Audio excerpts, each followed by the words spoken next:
Great to our viewers from South Carolina, but given the temperatures and what we saw yesterday, this is a glorious Sunday afternoon, and we are underway.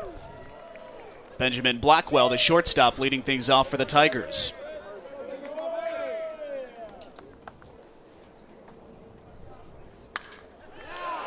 And Blackwell sends that one into left center. The Tigers open up things with a base hit. See there, fastball on the outside part of the plate for Mercer. Back-to-back fastballs. Blackwell getting that hit, driving it right back up the middle. And what we talked about in the open here, Mercer's got to have the ability to mix pitches here. Comes in with 2 straight fastballs. Blackwell got the read on it and drove it back up the middle. Going to be really important for his changeup and breaking ball to work here today for Mercer for him to have some success. Cooper Ingle, the left fielder, steps in and takes high ball 1. Something we haven't seen a lot from Clemson this weekend, having that leadoff base runner on and what it causes to a pitching staff, the stress and strain that it can put on your defense. Exactly what you're looking for in the first inning here. And he did come around. Count evens up at a ball and a strike. It's a Clemson offense that has not typically had issues scoring runs this season. That one shot up the middle, chance for 2. The flip to first is not in time. Blackwell is erased, but Ingle safe at first. Good bounce back here for Mercer, and we've seen this Notre Dame team have a lot of success when they let their defense work behind them this weekend. Not going to overpower anyone on the mound. Good flip there. Unable to get the turn there at first, but good bounce back for Mercer on the mound. One away here in the top of the first, and Blake Wright, the second baseman, steps in and takes ball 1 outside.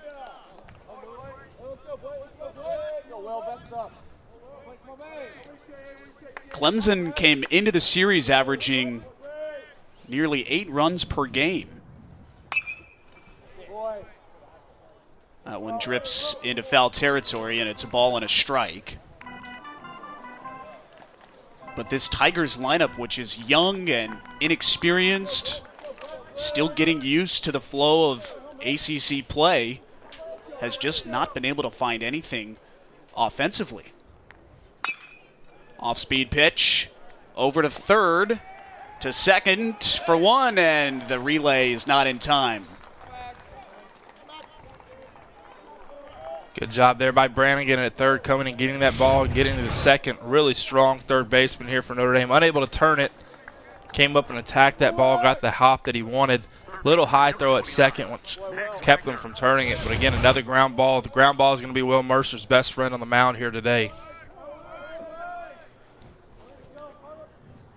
2 away in the inning for Max Wagner, the third baseman. Takes low ball 1. And as you mentioned, the big bats for Clemson this season, that middle of the lineup has had a tough time producing. Wagner into center. Myers drifts to his left and makes the play for the final out of the inning. A couple of base runners for Clemson, but nothing to show for it. Fighting Irish coming up.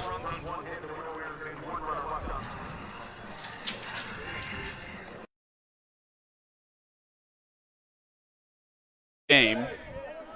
Looking to sweep the series. It would be their second sweep in the ACC in as many weekends. And this baseball team, I think last season obviously took a lot of people by surprise. Coming into this season, though, Myers grounds out to first. Coming into this season, all the eyeballs were on this program. They were preseason in the top 10 in many of the baseball polls. And I think that they probably felt a little bit of pressure to live up to what last year's team did. It was a slow start in ACC play, but they've really come around in the last couple of weeks, riding a 7-game winning streak. Really veteran team here for Notre Dame with a mix of some younger guys, but kind of found their footing, had a couple tough series, but really bounced back. And I think since we've seen Link Jarrett here at Notre Dame, just the success that he's had leading this team and kind of their preparation and what they do to get ready, I think has led to so much success on the field. Jack Brannigan evens up the count, 1 ball and 1 strike. Able to hold up on that fastball.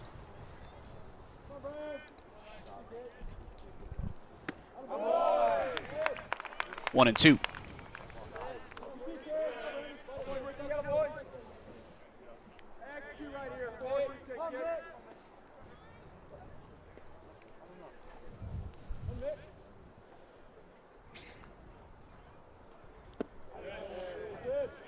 Count evens up, 2 balls and 2 strikes.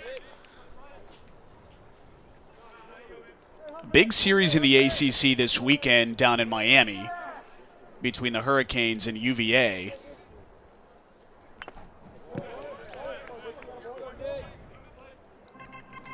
Miami at 12-2 right now in conference play, and they are taking it to the Hoos. Chance for the series sweep this afternoon. Of course, those two teams in the Coastal Division of the ACC. Louisville right now atop the Atlantic at 8-3. And I think Link Jarrett would like to have that series back if he could. Like to have it back. Probably a good learning moment for this team, Notre Dame team as well. I think sometimes it's better early in the season, have that kind of hiccup mistake, learn from that and bounce back. And Notre Dame seems to always run into Louisville in the ACC tournament, so they'll probably have another opportunity there to get back at that one. But got to learn from that mistake. Tough weekend there, but I think we've kind of seen them turn a corner since that and maybe come about and really learn about themselves and move forward from there. Good at bat here from Jack Brannigan.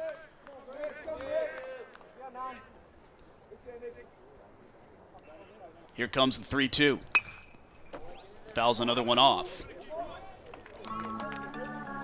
That Louisville series was in mid-March.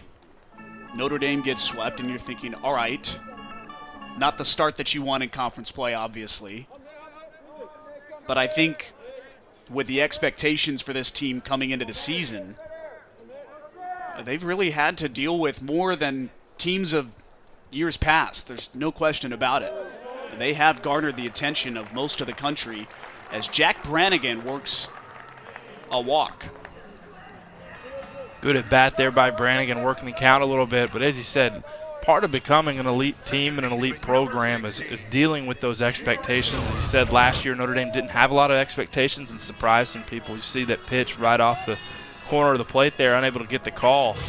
But Notre Dame doing a better job now of understanding the expectations of what it means to have kind of a target on your back, being a top 10 team, hitting that number 1 ranking at one point this season. So I think it's something you learn with. You got a veteran group that can kind of help deal with those expectations with the younger guys, and just got to move forward. And you're going to have some hiccups, but understand that it's not you're going to be not going to be able to surprise people every weekend. Now you got to show up and be the big dog here.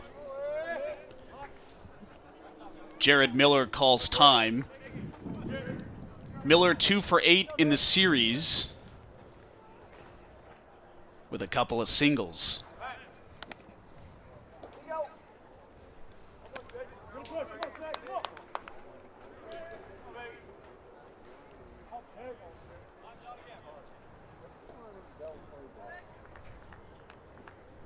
Clayton steps off the rubber, checking something on his hand. You mentioned that Clayton is wearing the new pitch in series, but that's now starting to become more ubiquitous, rolled out in the major leagues this season. And based on what I've read, about half of the teams are so far planning on using it. Brannigan gets tagged out at second. A nice play by the shortstop Blackwell to recover, and Brannigan is erased. Good throw here by French. Gets rid of the ball quickly. See Brannigan dive head first in there. We'll get another look at it here. Really good tag there, too. Looks like he got him right before he slid in. So Clemson, good job erasing that walk there. But again, Notre Dame's offense functions through their aggressiveness on the base pass, and we've talked with Link Jarrett, and he's okay with getting thrown out some. He's okay with some mistakes on the base pass because ultimately it leads to aggression and more runs scored. So you might see some higher aggression here in the first inning, but throughout the game it'll end up paying off for their offense.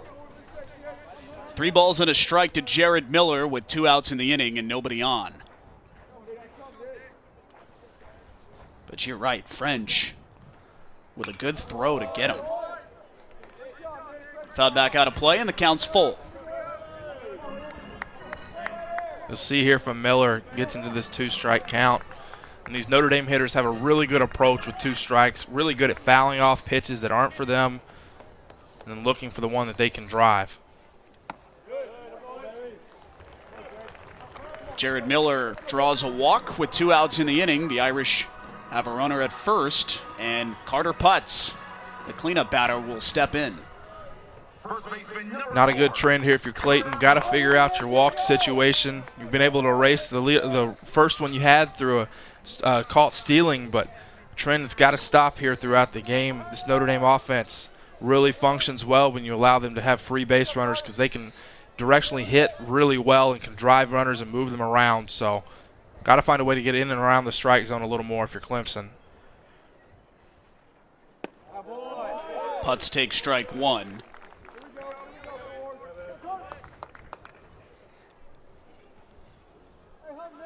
And there you see the numbers for Carter. Leads the Irish in just about every offensive category this season. Takes outside. 1-1. Carter Putz, you'll see at the plate, one of the most simple hitters in college baseball. Not a lot of movement, kind of stoic in the batter's box, but you'll see his ability to drive the ball to all fields. We saw an opposite field drive yesterday, but does a great job of just being aware there. Putz is taking second, heads up play, and that one into center field, and the Irish have a runner at third after the errant throw from French. Jonathan French with a good throw to Nab Brannigan, but that time rushed it a little bit, and that'll be an E2, and Notre Dame has got something working here in the first with 2 outs. See there, French on the block trying to recover a little bit. Pops up, probably didn't have a play at second base, still made a throw down there and threw it into center field and allowed Miller to take an extra base. And as we talked about, Notre Dame just applying pressure on the base pass. Even if you throw them out, they're going to keep running. They're going to keep trying to apply pressure to a catcher, and doing a good job here so far. Got a runner at third now with 2 outs and an opportunity with your best hitter at the plate to drive a run in here in the first. And a 3-1 count for Carter Putz.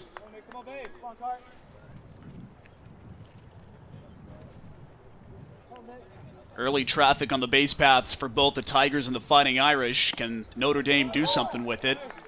And Putz takes strike 2. You're Clayton, really big pitch right here, 3-2, 2 outs. Haven't given up a run yet, hasn't looked super sharp on the mound yet, but has an opportunity here to get out of the first without allowing anything. Putz reaches out, sends it into right. Coming on is Grice, and he can't make the play.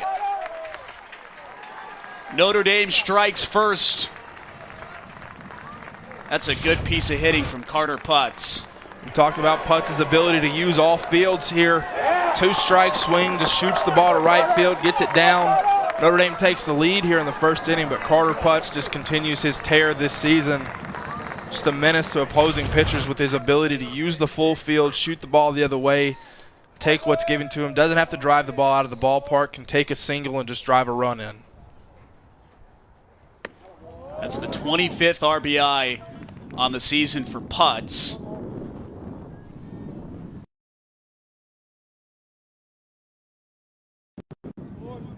Who got the first out on the first pitch of the ball game and then walked the next 2 batters and gives up a single to Putz. All of a sudden, it's 1-0 Notre Dame.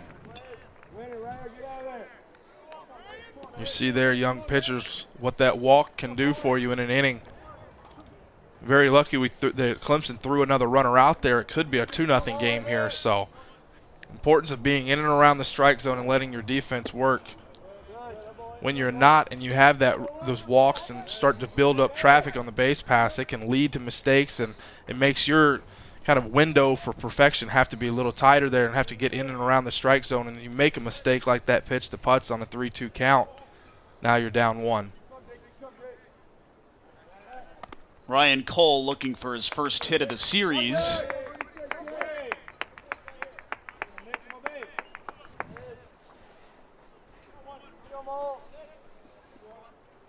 Irish jumped on the Tigers early yesterday as well. That pitch is outside. Scored a run in the second and 2 in the third, and didn't look back in an 8-1 win with 13 hits and 4 home runs. You see that pitch count there all the way up to 26 now here in the first inning. Notre Dame shooting, try to get into this Clemson bullpen. Doing a good job of extending counts here so far. On the ground to short. Blackwell makes the play. The Fighting Irish open up the scoring with a single from Carter Putz. It's 1-0 Notre Dame through 1.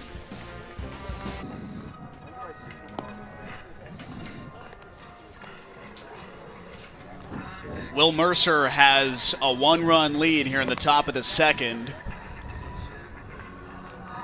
Trying to continue what has been just remarkably good pitching for Notre Dame. John Michael Bertrand with 8 1/3 innings pitched on Friday. And then Austin Temple with a solid 5 1/3 innings yesterday and 9 strikeouts. And the important piece of that is not just the production that Notre Dame has got from their starters this series, but the fact that they have been able to rest the bullpen and have just about every arm available in the bullpen today. Tyler Corbett cues that one back to Mercer, who makes the easy play for the first out of the inning. Saw that exact play 3 or 4 times with John Michael Bertrand on Friday. Good job by Mercer moving his way over there, collecting that first out. As you said, just continuing the success of what Bertrand and Temple were able to do this weekend. This Notre Dame pitching staff has been so impressive in their ability to kind of find who they are in these last 2 series and really work from there and let this defense work behind them. Notre Dame has an elite defense. None of their pitchers are really going to overpower you, especially in the starting staff, maybe some in the back end of the bullpen, but their ability here to just mix speeds and trust in your kind of experienced defense behind you, it's been really impressive the last 2 days. Caden Grice, the sophomore from Greer, South Carolina, who typically wears 31, wearing 40 today. Down on the count, no balls and 2 strikes.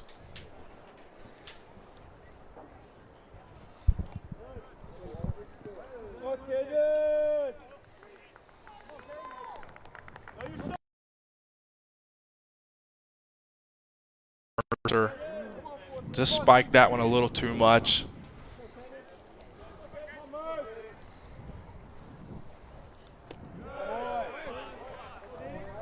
Grice doesn't bite on the off-speed pitch, and the count evens up 2 balls and 2 strikes. A little better breaking ball there. Higher chance of a chase there from Grice. Mercer looking for that breaking ball down and away. Grice has been one of the lone bright spots in the Clemson lineup this series. 3 for 6 thus far. And has scored the only 2 runs of the series for Clemson as well.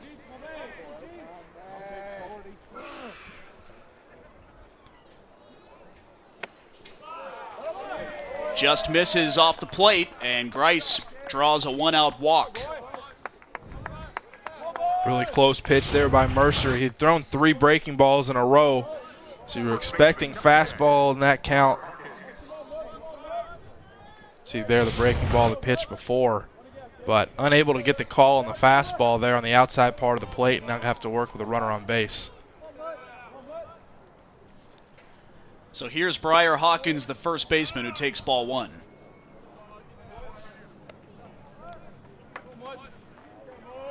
See, with the pressure, just having that base runner on first there. Neary unable to grab that one. Possibly could have got a strike call on that one. The ball slips away there, so Mercer just got to continue to work with that runner on. That one's slapped into right field. Grice makes the turn and then holds up at second base. One out single for Briar Hawkins, and the Tigers have two aboard here in the second. Good job on the fastball, just driving it to the opposite field. We've seen Clemson struggle this weekend when they're getting kind of fed heavy breaking balls and off-speed pitches, but this young lineup filled with a group of sophomores, 6 in the lineup, going to have a lot of success when you're featuring a fastball. They can really see the fastball and drive it. So if you're Will Mercer, got to find a way to mix in and get some of those pitches. We saw to Grice, 3 straight breaking balls in the dirt, unable to really find that grip on that ball to get it for a strike. So your Mercer got to find some way here to mix in those off-speed pitches in a way that keeps this Clemson lineup off balance. It's an early visit for Chuck Ristano, the pitching coach for the Fighting Irish.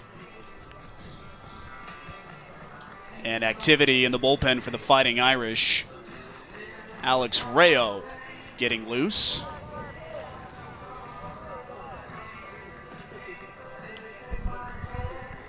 Two-one for Clemson, just one away here in the top of the second.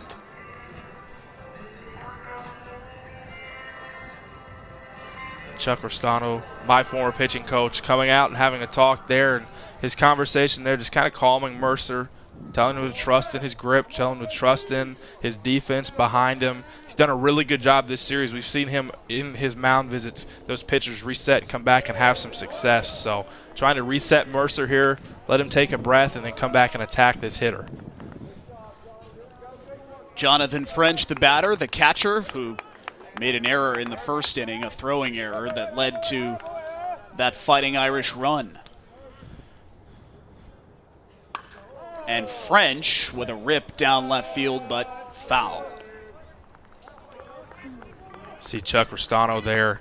Kind of has 3 tenets if you want to be a Notre Dame baseball pitcher. You have to work fast, you have to throw strikes, and you have to project confidence when you're on the mound. So trusting and believing in your preparation of what you're doing. And we've seen Notre Dame pitchers this weekend kind of live into those tenets that he has for his pitching staff, and the success continue.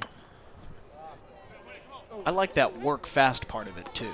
Absolutely. It kind of just building that momentum in that, kind of progressing the game and getting into a groove out there on the mound.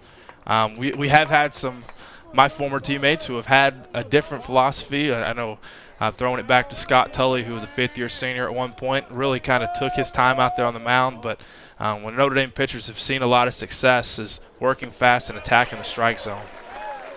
Good breaking ball from Mercer, and French is retired for the second out of the inning. First strikeout on the afternoon. That's the first breaking ball we've seen from Mercer, really, that's kind of been up and not down in the dirt. A little high there, but a good pitch. Got the strikeout there on French in a big spot now. 2 outs with runners at first and second. So it'll be up to Spencer Rich, the center fielder, to try and get something done for the Tigers offensively. And Rich takes strike one, another good breaking ball.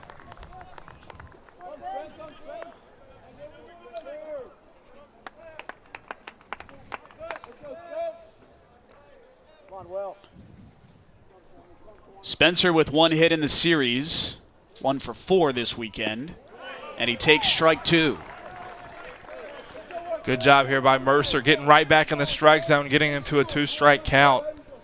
See, they're building a little confidence since Chuck Ristano came out and talked with them. Now in a groove out on the mound. Mercer trying to work himself out of a jam. Here comes the 0-2. Did he go? Yes, he did, according to first base umpire John Mang. Nice job by Mercer to get out of the jam. Fighting Irish with a 1-run lead.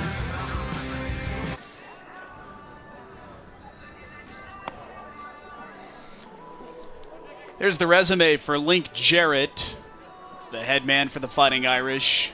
3rd season as head coach, but just the 2nd season actually coaching in a regular season.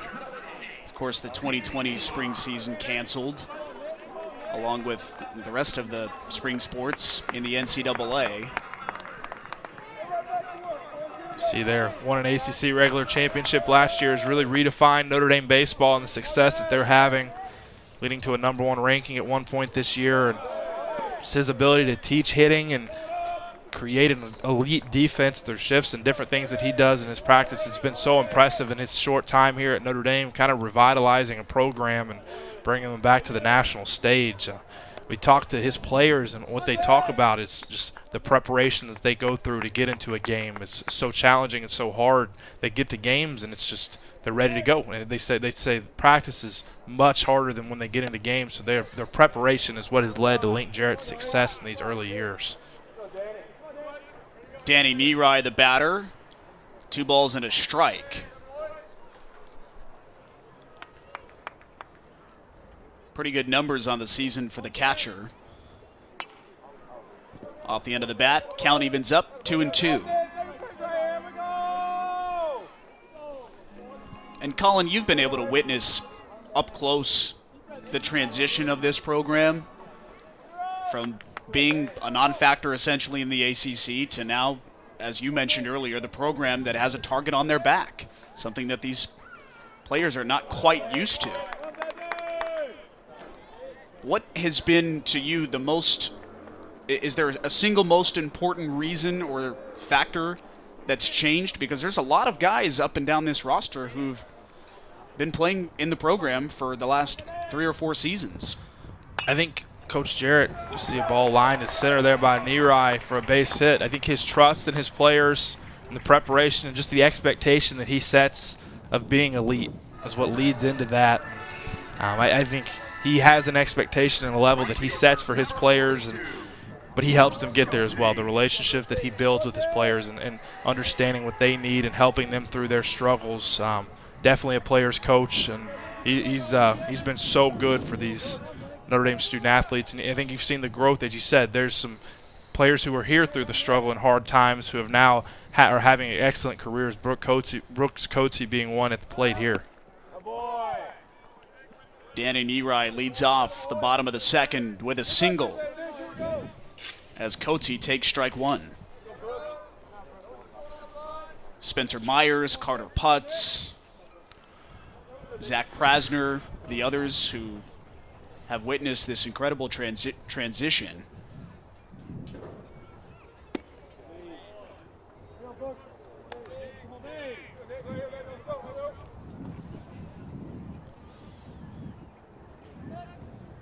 There are the numbers for Brooks. And he's just been a steady bat for this Fighting Irish lineup. Check on the runner, Neary at first. You see something so unique about Coach Jarrett's offense. Brooks leading the team in home runs and squaring the bunt on the first pitch. So just top to bottom, they'll play small ball. They can drive the ball out of the park, but it all starts with that base runner at first base, and getting that guy on at first really determines how they're going to function and move forward. And Notre Dame's done a really strong job of being able to hit with runners in scoring position, driving runners in, but understanding your role and doing your job, Notre Dame top to bottom does a really strong job there. Coatsy with 7 bombs on the season, and he takes outside 2 balls and a strike. Beg your pardon, 3 balls and a strike.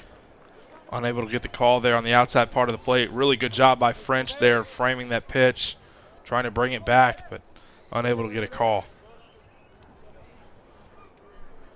Coatsy with one of the 4 home runs yesterday for the Fighting Irish. Clayton pounds one in there, and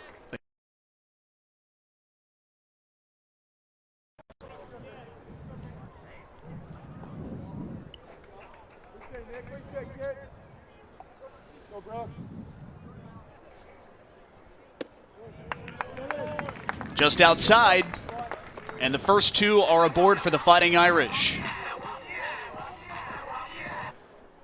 I also just think it's more efficient. How do you feel as a former pitcher about this system? After hearing some former Jefferson into right center, Rich ranging over, tagging at second, Neary, and both runners are safe. Productive out for DM Jefferson. Advances both runners, and the Fighting Irish have second and third with 1 away.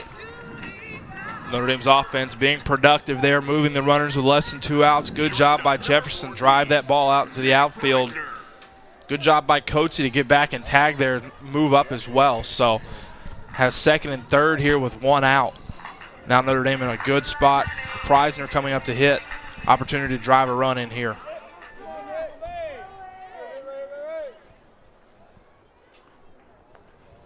The shortstop steps in with runners at second and third. Fighting Irish trying to do more damage here early.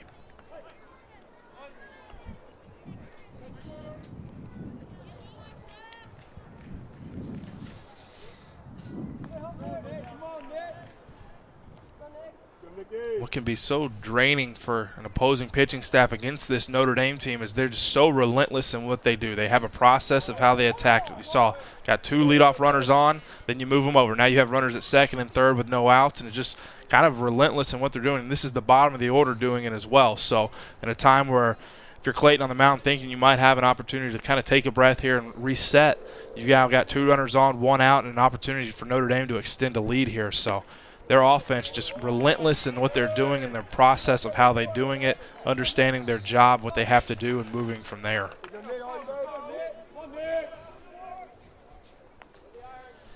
Nick Clayton ahead in the count, 1 ball and 2 strikes. This would be a big out with Spencer Myers waiting on deck.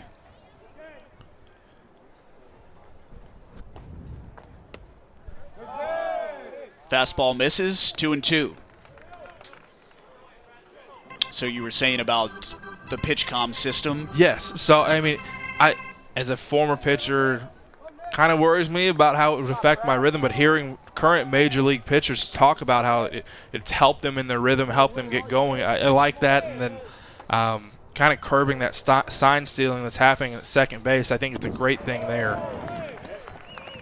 Preisner waves and misses. That's a big second out of the inning for Nick Clayton, who gets his first strikeout on the afternoon. Good pitch there, and that's a big out for Clemson. Now you have 2 outs, runners at second and third. Just a ground ball away now. If you're Clayton, got to keep attacking, be relentless out there on the situation here. Got to fight your way out of it now. Back to the top of the order, Spencer Myers with a chance to do some damage. Misses on the first pitch.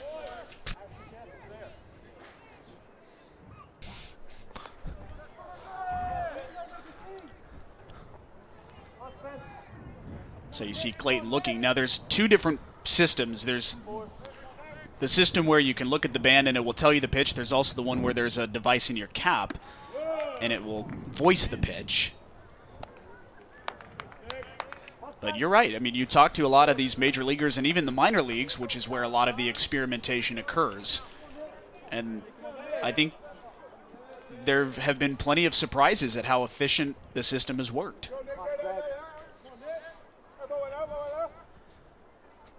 A ball and a strike to Spencer Myers, 2-1.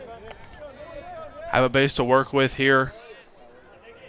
Just got to keep attacking. Don't have to be perfect if you're Clayton.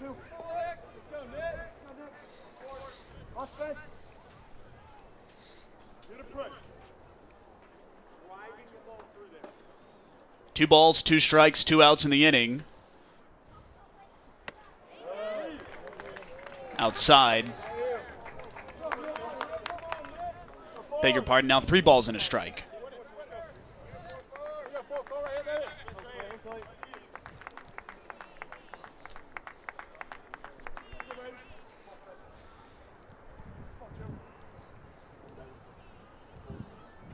Notre Dame looking for more, already up 1. And that pitch misses. Clayton has walked the bases loaded for Jack Brannigan.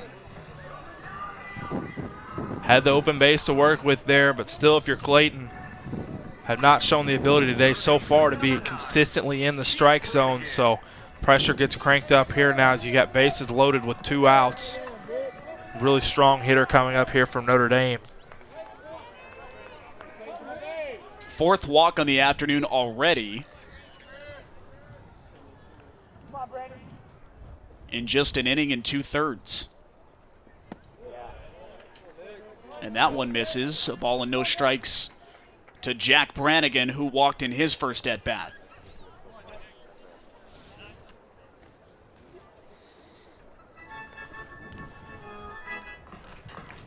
And there's a look at the experience for Notre Dame that's carried them through this season. I think will continue to carry them as they move into May and the postseason, as that looks obviously very likely right now for the Fighting Irish. 3 guys who have started since day one. They've been on campus. Putz, Coatsy, and Brannigan, all 3 having significant impacts on this team. And you'll see here now bases loaded for Brannigan, but all 3 just having lots of opportunities and coming through now, getting better and better throughout their time here at Notre Dame.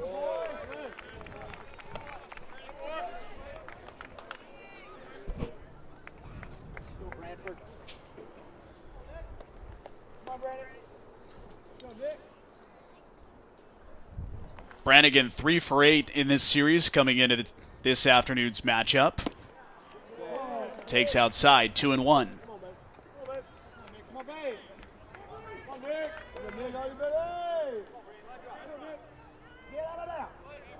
Danny Nerai, led off the inning with a single, a Coatsy walk, and then Jefferson moved both runners over on a sacrifice fly to center. You'd have to imagine this would be Clayton's last batter if the walks are running here. A big pitch coming up.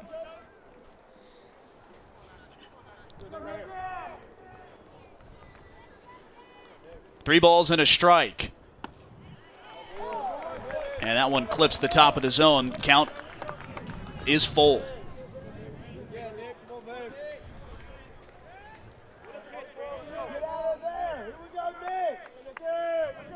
This is a big pitch coming up for Will Mercer here in the bottom of the second.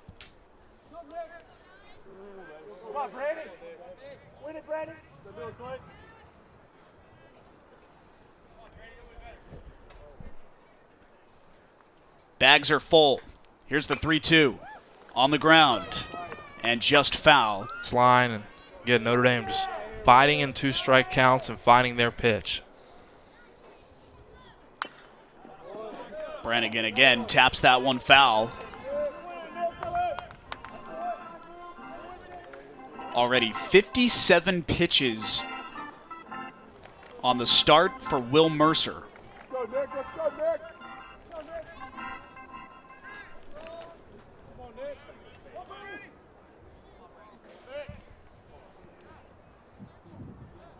Here's the payoff. And Mercer is able to work himself out of the jam. He pounds in a fastball. Brannigan retired. Notre Dame leaves him loaded. See there, good pitch, 3-2 count. Gets out of the struggle there. Clemson coming to bat.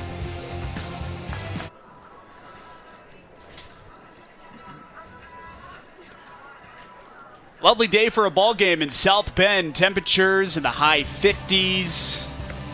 It's always like this in South Bend. Great weather here, Midwest baseball, lots of sunshine.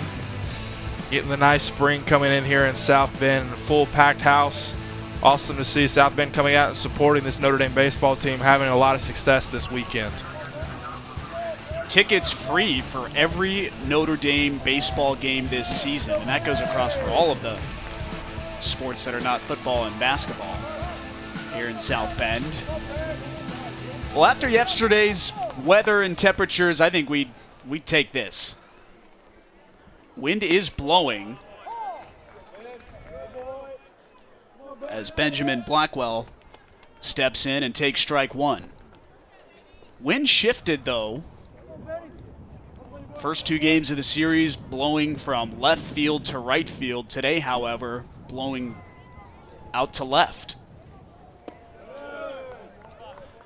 We talked about so much through yesterday's game, the impact that the wind had.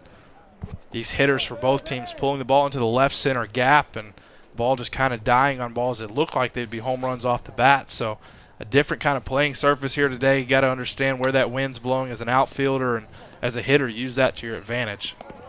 Prasner makes the play at short for the first out of the inning. Good job there. Mercer just continuing to work now. Do his third inning of work. We talked about letting the ground ball. The ground ball is going to be his biggest asset today, letting his defense work behind him, keeping these Clemson hitters off balance, and done a good job so far. So Cooper Ingle, the left fielder, steps in and shoots that one through the gap into left field beyond the dive of Brannigan.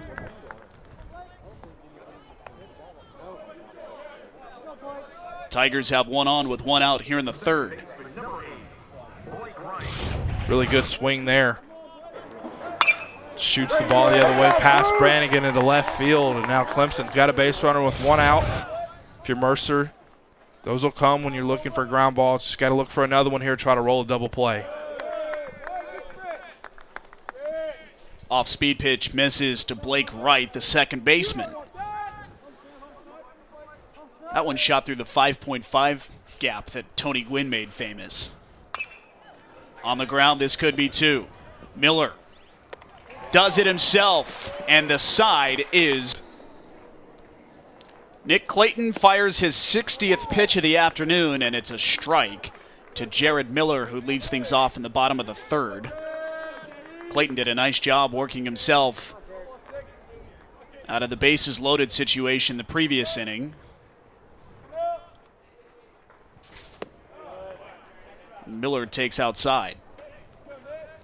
Clemson has had some heavy bullpen use so far this weekend, so hoping Clayton can kind of extend his appearance here a little bit. You see the pitch count kind of creeping up here at 61 already in the third inning, but did a good job of working out of the bases loaded jam last inning. Got to get right back in and attack the strike zone.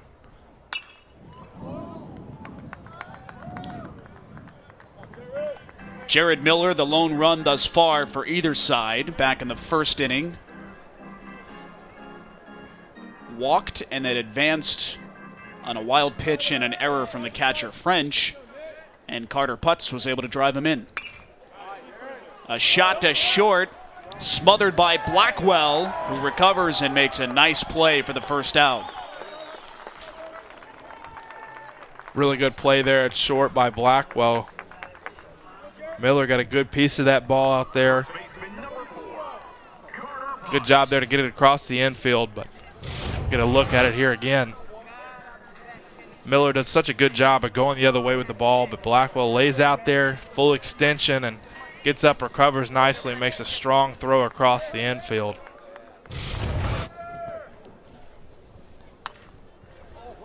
First pitch of the at-bat for Carter Putz.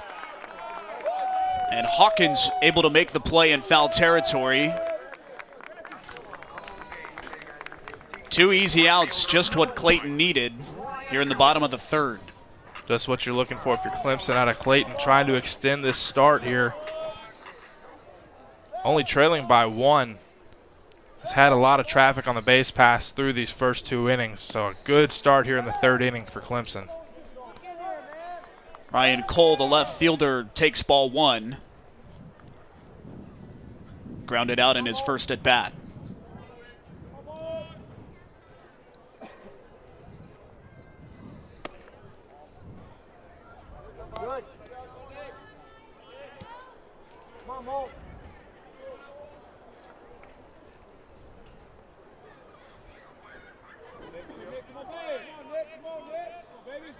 Nick Clayton struck out the final two batters of the second inning, looking for a 1-2-3 here in the third. And he's behind on the count, 3 balls and no strikes.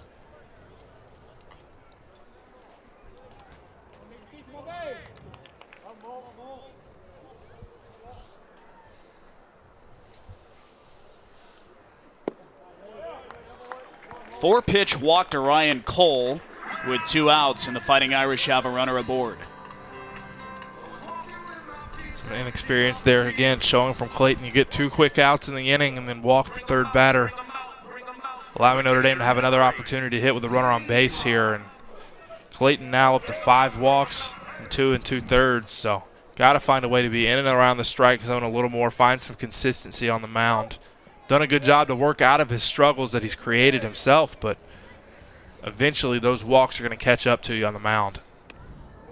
Nerai swings and misses at the first pitch he sees.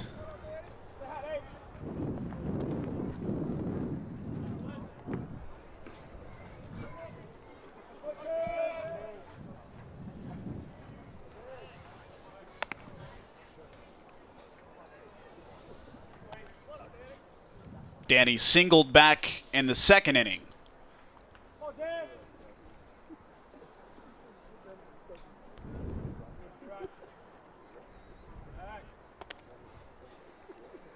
Another check on Ryan Cole over at first base. Cole, of course, always a threat to run on the base paths. 10 stolen bases this season to lead the Fighting Irish.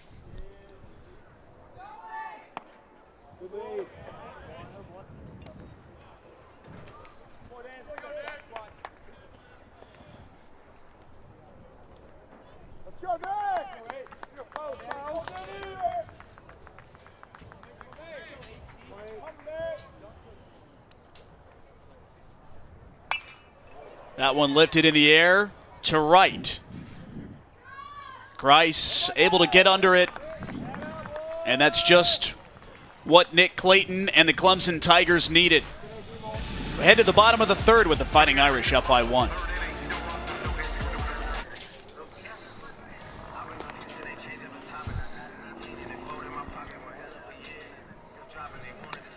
Roman Kimball enters the game for the Fighting Irish.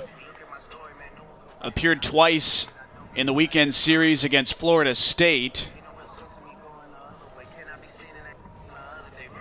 2 1/3 innings pitched in that series and gave up just 1 hit and 1 run. Big opportunity here for Kimball. 2-0 on the year, 4.05 ERA. See there his 7th appearance, but big spot here coming in the middle of this game, starting the 4th inning. Got to follow the success that the other Notre Dame pitchers have done throughout the weekend. Just mixing pitches, keeping these hitters off balance. Clemson is a really good fastball hitting team. So you got to have your ability to mix speeds, push and pull with your pitches, and attack these hitters. And then obviously got to minimize mistakes, limiting walks. First batter he sees is Max Wagner, who takes a pitch up and in.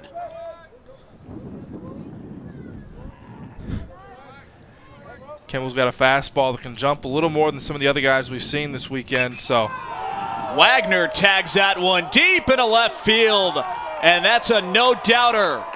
Max Wagner ties it for the Tigers.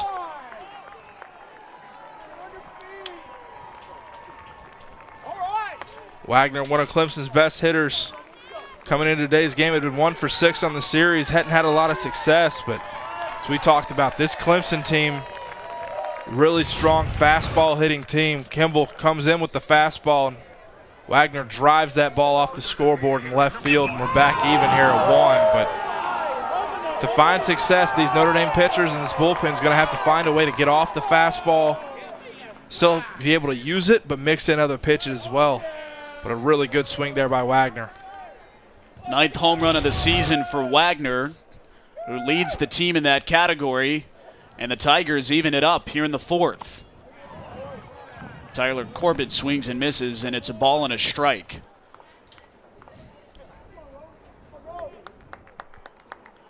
Rude awakening for the freshman Roman Kimball from New Hartford, New York. You got to reset here. Take your deep breath on the mound. Nothing you can do about that one now. Just got to keep attacking hitters. Corbett chases, and it's 1-2. And maybe that's the jolt that this Clemson offense needs to see to get things going. That's just their 3rd run of the series. I think it lays a blueprint there for what this Clemson offense needs to do. They've got to hunt fastballs. We've seen Notre Dame pitchers be able to mix speeds and mix pitches so much, and a lot of weak contact, but if you can hunt fastballs and really look to drive those, that's where this offense will thrive. Kimball wanted that one, didn't get it, and the count runs full.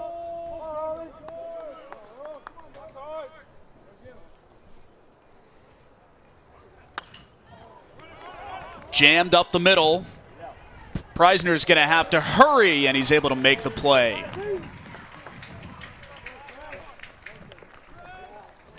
Good job there by Kimball getting in on the hands there of Corbett.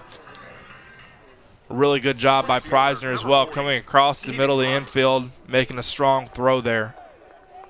Good bounce back after the home run. Corbett retired, and Caden Grice, the right fielder, steps in, who walked in his first at bat in the second inning. See there now, Clemson hitters hunting early, swinging at that first pitch of the at bat, really trying to attack the fastball. Well, that one was a couple feet short of home plate. Kimball having some control issues early in this appearance. Here's the 1-1. And he pounds in a fastball for strike 2.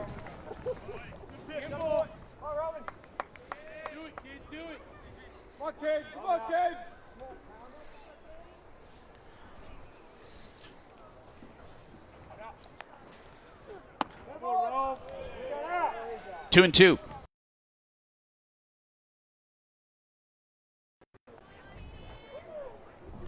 Big pitch here. Notre Dame's got the big shift on to the right side of the infield.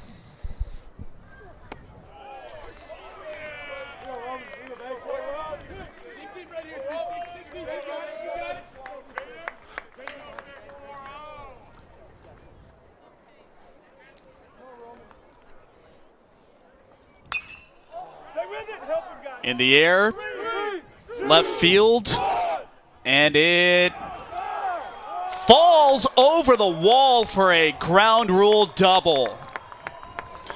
A single back in the second.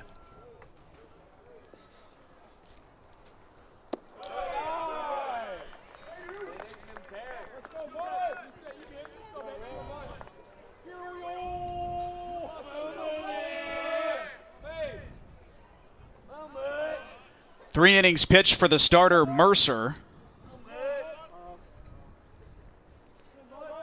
Gave up 3 hits, 1 walk, and 2 strikeouts. Strike 1 to Briar Hawkins. Alex Real, the senior right-hander, getting loose in the bullpen for the Fighting Irish.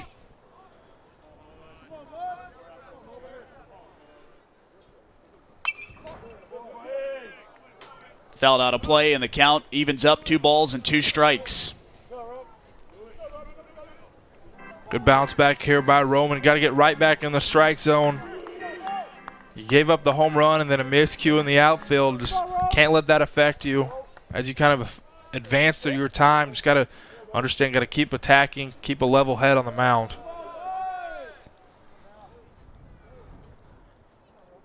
Caden Grice stands at second, and Briar Hawkins chases. First strikeout for Kimball, and that's a big one. Good bounce back there. You see him building a little confidence on the mound. Rough start to this appearance, but going to see here outside part of the plate, slider away, and no shot on that one. Really good pitch there by Kimball.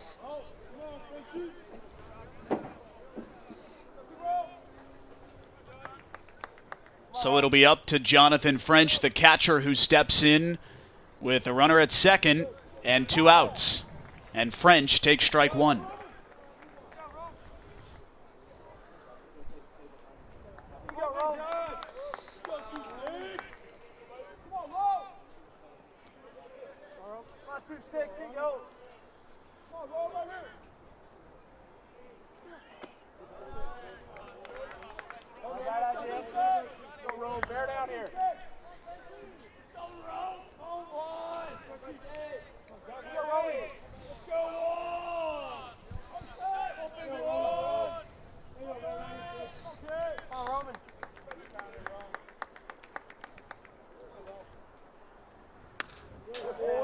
That one fouled out of play.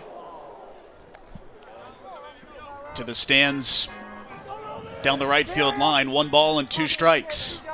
Big pitch here for Kimball. Big learning opportunity for the freshman.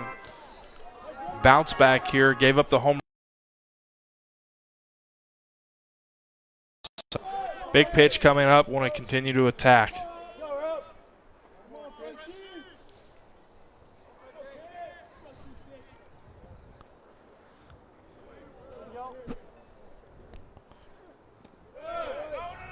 Breaking ball in the dirt, smothered by Nerai.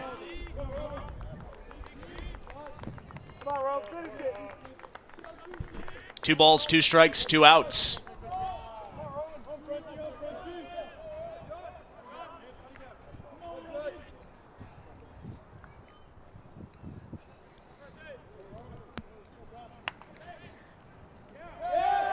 And it gets away from Nerai, and Caden Grice scoots over to third.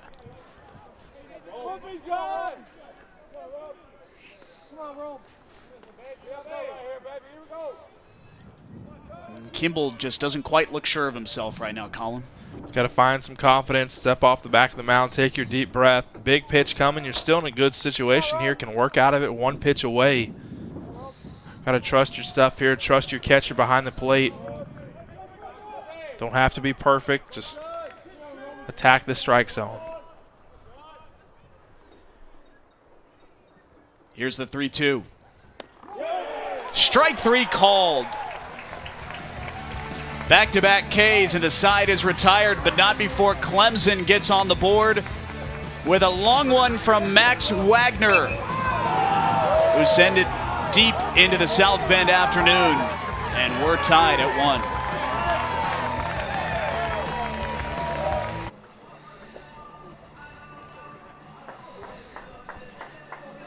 Jeffrey Gilbert into the game for the Tigers on the mound after Clemson evens it up in the top half of the inning.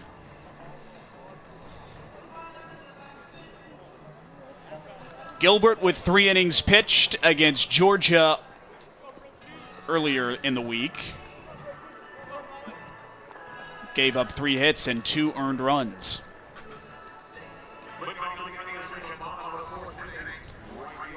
Good effort from Nick Clayton, the starter for the Tigers. Book closed on him, 3 innings pitched. 2 hits, 1 run. But the concerning number, if you're Clemson, is the 5 walks. And that's obviously got to shore up moving forward.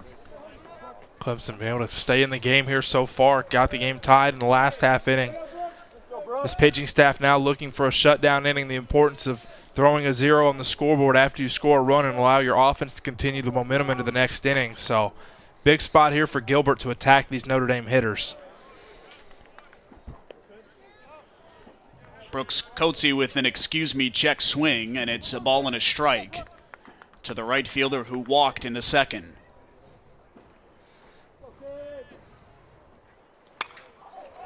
Coetzee to center. Charging is Rich, and it falls in front of him. Coetzee on the move, trying to take second, and he slides in safely. Good heads-up base running by Brooks Coetzee to turn what should have been a single into a double.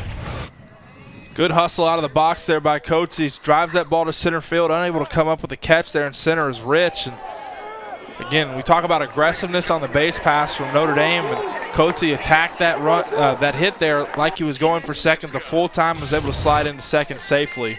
It's a lesson for younger kids. When you come out of the box, you got to run like you're looking for that double to start with, or you'll never have the opportunity to take that extra base.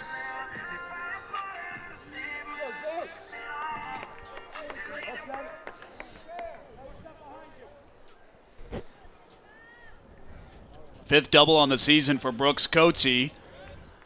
Leadoff man is at second base for Notre Dame. After giving up the lead in the top half of the inning, can the Irish get a run back?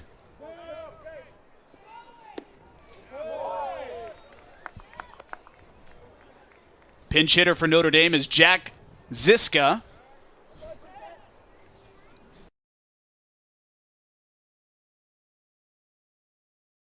On the season for Ziska, 9 hits, 7 RBIs. He's got a chance for another.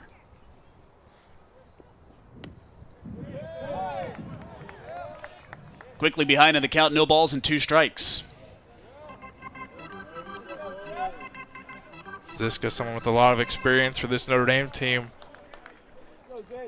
Big opportunity here with a runner at second base and no outs. Got to find a way to move that runner or drive him in.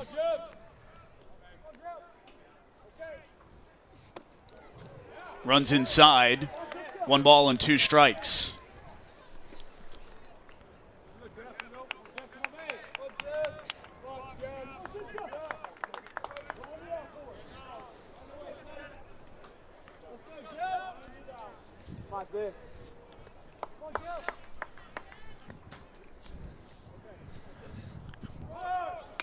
There goes Coatsy, and it's fouled away.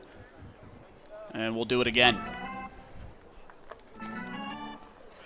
Good jump there at second by Coatsy. Key is a pitcher with a runner on second base. You just got to stop the runner's feet. You see Coatsy kind of had a vaulting lead there and was able to try to move over to third. Ziska fouled the ball off, but Coatsy more than likely would have been safe there at third with the lead he was able to get. So understanding on the mound, if you're Gilbert, just stop his feet and then make the pitch. Gilbert looks back. Coatsy stays put. That one in the dirt, and it's 2-2.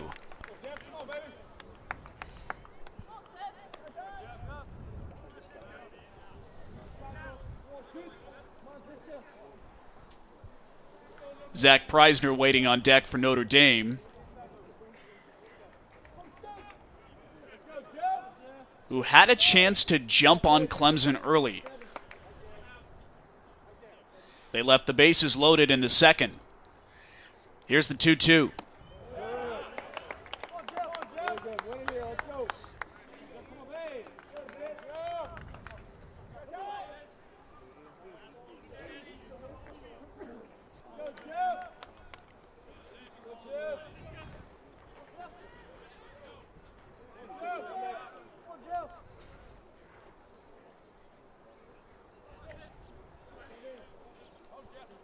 Full count to Ziska. Here it comes.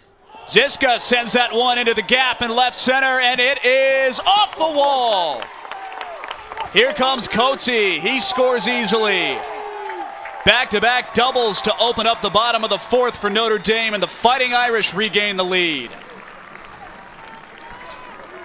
What a moment there for Ziska, the senior, coming in as a pinch hitter and just driving that ball off the left center wall. A great swing there, just staying compact, seeing the ball well down in the zone and driving it off the wall. Almost had himself a home run, a pinch hit home run there. But back-to-back doubles for the inning to start for Notre Dame. Coatsy had a good jump there at second base and scored easily, and then Ziska hustling around to second. But a great swing there from Ziska. Notre Dame regains the lead here. And Zach Preisner lays down a bunt, and Preisner's safe at first.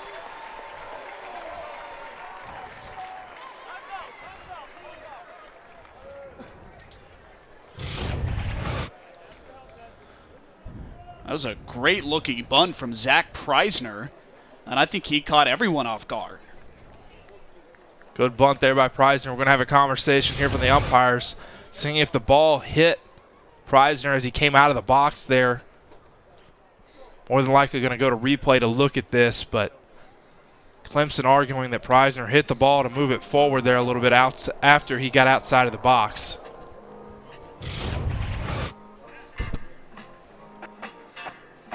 Here's another look at it. They may have also been arguing whether or not he was safe at first. And I think from that angle, it's close, but I think he got there by maybe a half step. It looks like the call we're going to get on the field here is a foul ball hitting Preisner in the box. So they're going to bring him back to home.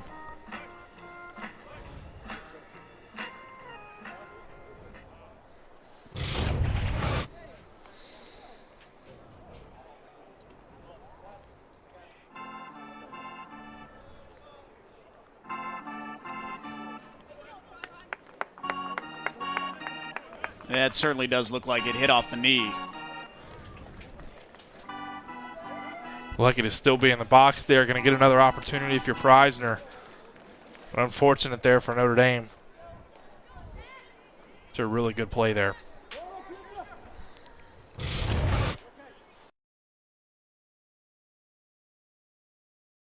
Gilbert keeping an eye on Jack Ziska.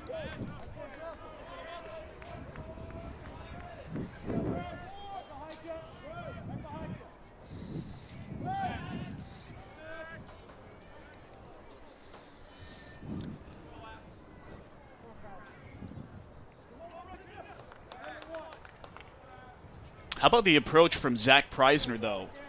Back-to-back doubles, you're jumping on the new pitcher, and he decides to lay down a bunt. It's something we've talked about top to bottom of this Notre Dame team. Anyone at any point has the opportunity to lay one down. They'll play small ball.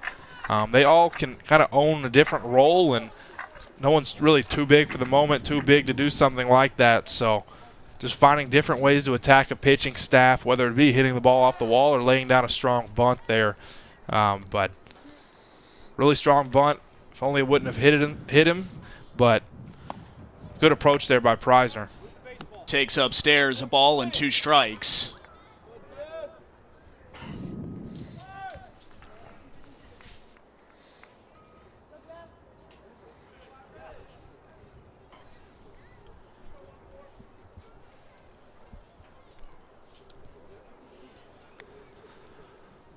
Scoring to bunt with 2 strikes, and he can't get it down. Preisner retired, and not thrilled with that at bat. Back to the top of the order, and Spencer Myers. Tough spot there, 2 strikes, trying to lay down the bunt, move the runner over. Missed there, just unable to get the barrel to the ball, and now there's 1 out runner at second. First strikeout on the outing for Gilbert.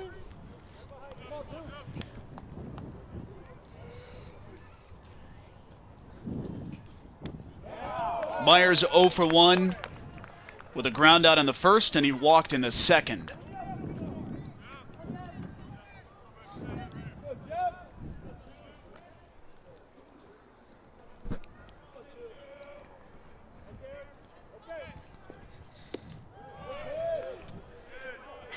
Breaking ball off the plate.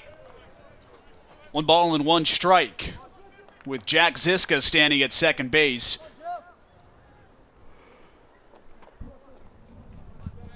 And Coates's run, Colin, to your point about playing small ball, probably shouldn't have been scored, given the fact there goes Ziska. Blackwell able to backhand it, and not in time at first.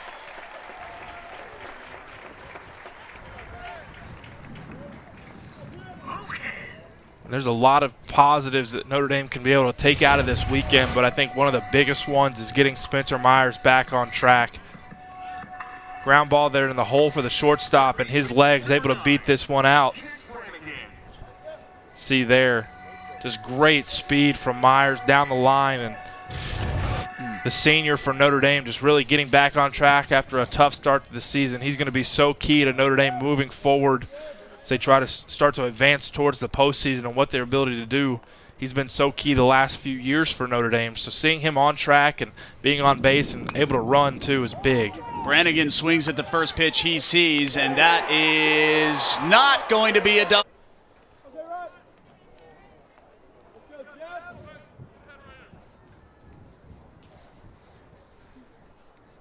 th RBI on the season for Jack Brannigan, who stands at first base, as Miller takes ball 1. Again, we talked about earlier just the relentlessness of this Notre Dame offense and the ability from top to bottom for people to produce, and we've seen it now in this inning. Just everyone doing a job, doing something different, and pushing the ball forward. 2-0. If you're Gilbert on the mound, just kind of have to reset there. A tough sequence of plays that have led to 2 runs coming in. Clemson had some momentum coming into the bottom half of this inning, and it's all faded back to the Notre Dame side. So just got to kind of stop the bleeding here, stop the momentum, and get back to the dugout hitting again. Miller up the middle. Looked like it tapped Gilbert's toe. Don't see that up, and that shot straight up into the air. No, it just might not be your day when this happens. See, Miller drives one right back up the middle off the top of Gilbert's foot. Unable to find it in the air and comes down, and now Notre Dame first and second with 2 outs, just building momentum in this half of the inning. See here, get a shot of his foot there, and his drive leg comes off his toes right there and shoots straight up in the air. Yeah, that probably didn't feel good.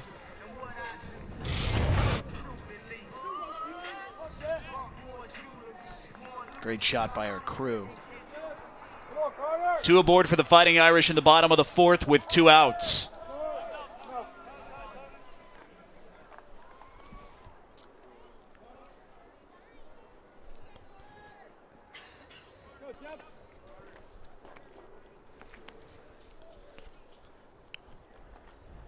Carter putts. Takes ball 1.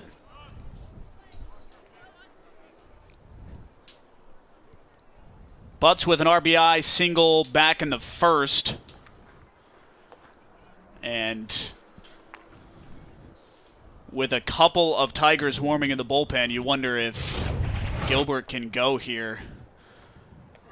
In some pain after that last pitch, you see him with a little skip. That one's going to be hard for him. It's on that back drive. Looking for a couple more here in the bottom of the 4th. And as you mentioned, Colin, Clemson did have a fair bit of momentum. In the previous inning, Notre Dame just got 1 runner aboard on a walk, but it was a relatively stress-free inning for the Tigers. And they come back and hit the home run in the top of the 4th to tie it up.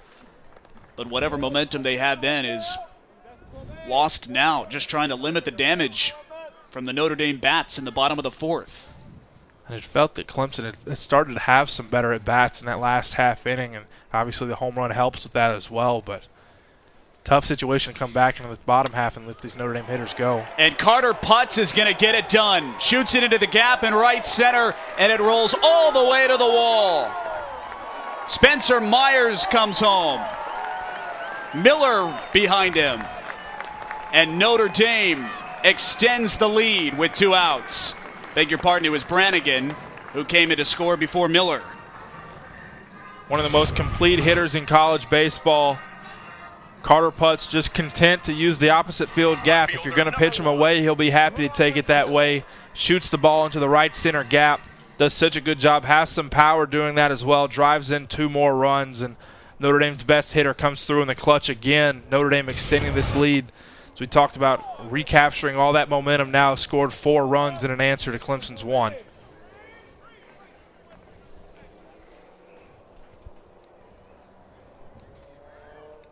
Three doubles in the inning for Notre Dame.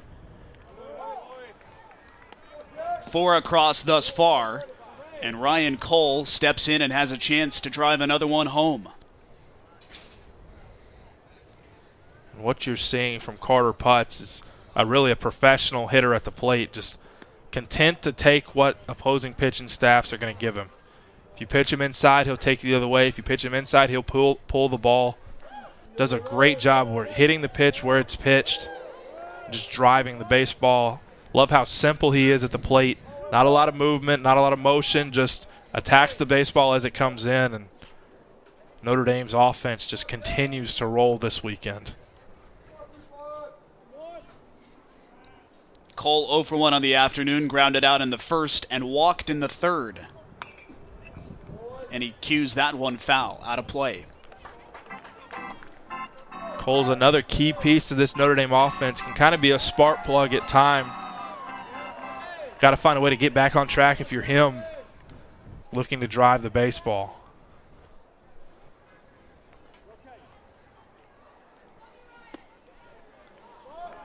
Outside 2-2.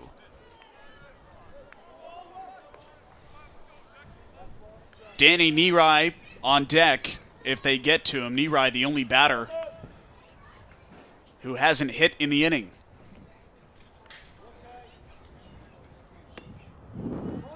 And Coles takes strike 3. Notre Dame gets 4 across and has a 5-1 lead after 4.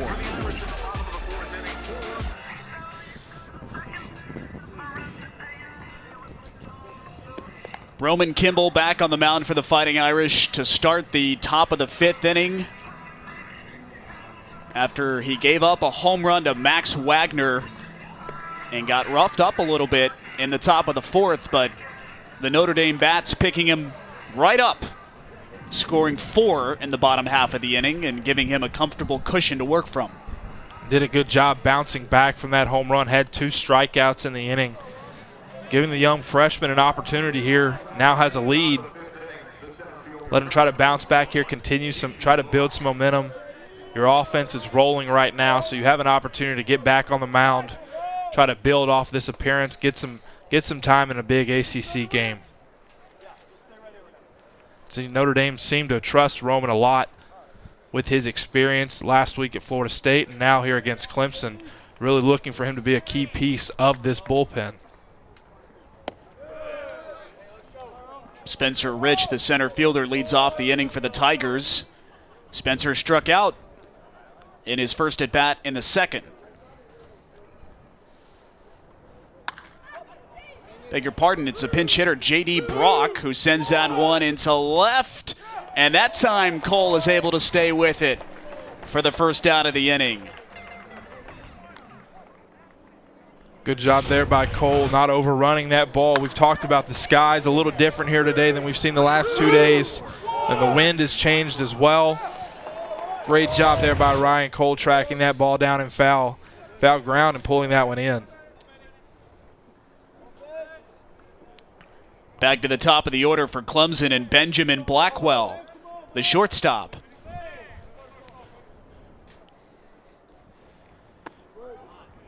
Quick out for Kimball.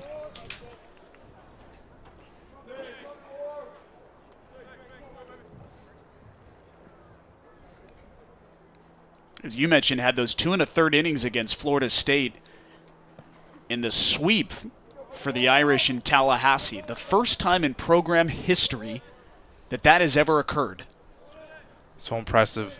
Coach Jarrett going back home where he obviously played at Florida State, was an All-American there. Getting that sweep there, just impressive. That Notre Dame's ability, one of the most impressive things that they've been able to do is go on the road and have wins in the ACC. We've seen it throughout Coach Jarrett's 3 years here in the shortened season and now in these last 2 full seasons. His ability to go on the road and win series is so impressive and go into some of these bigger environments in the ACC.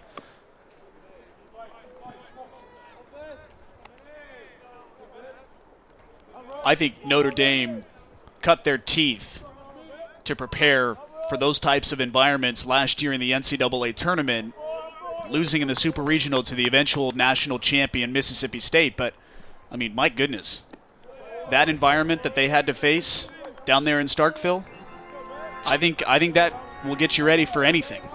Get you ready for anything playing in front of those thousands of fans. And I think it's kind of that underdog mentality Notre Dame has kind of built through Coach Jarrett's time here of not having those expectations and coming in and kind of being world beaters as they come in. And it's been awesome to see their growth, and now kind of playing the other side of that as well as the expectation is for you to go and win in those environments and kind of be the big dog in what they're doing. So Notre Dame kind of playing 2 sides there, going into these different environments, but also understanding you have the expectation to win there now as well. Blackwell swings and misses. 2 outs in the inning. 3rd strikeout this afternoon for Kimball. If you want to build your trust in your young pitcher, put him back out there. Your team give up a home run the last inning, but bounce back with 2 strikeouts, and now your team scores you 4 runs. Now Kimball getting out there, getting into a groove here, allowing him to work. Chuck Ristano trusting his young pitcher to go out here and attack hitters and doing a great job since. And Cooper Ingle goes around on the first pitch he sees for strike 1. The left fielder has reached base twice on a fielder's choice in the first and on a single in the second. Fouls that one back to the screen, and it's quickly 0-2.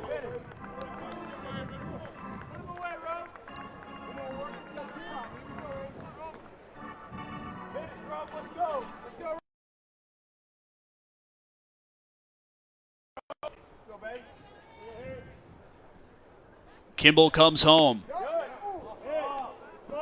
Oh, he wanted it. Every fielder took a step toward the dugout, but he didn't get it. A ball and 2 strikes. Really good pitch here, you see. Right at the bottom of the zone. Really hoping to get that call. Bouncing ball to second, and Miller makes the play. Side retired. The first 1-2-3 inning for either side. Kimball rolling.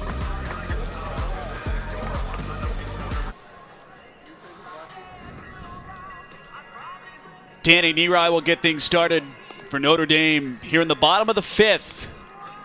On a beautiful day in South Bend, Jake Klein Field at Frank Eck Stadium. Happy that you're with us on the ACC Network Extra. Johnny Soper with Colin Stoker, our terrific crew. Notre Dame scored 4 in the bottom of the 4th to take a 5-1 lead, and the patrons enjoying the festivities here in the afternoon. You know, during Masters Week, there are no fans. Everyone's a patron. Great day for baseball here, and if you're a Notre Dame fan, have to be very happy with how Notre Dame has responded throughout this game. Bounced back here. Clemson tying the game up in 4 quick runs, and then your pitching staff coming out, throwing up a 0 after that, just continuing to build momentum as they have throughout the weekend. Neary singled in the 2nd, flied out in the 3rd to center.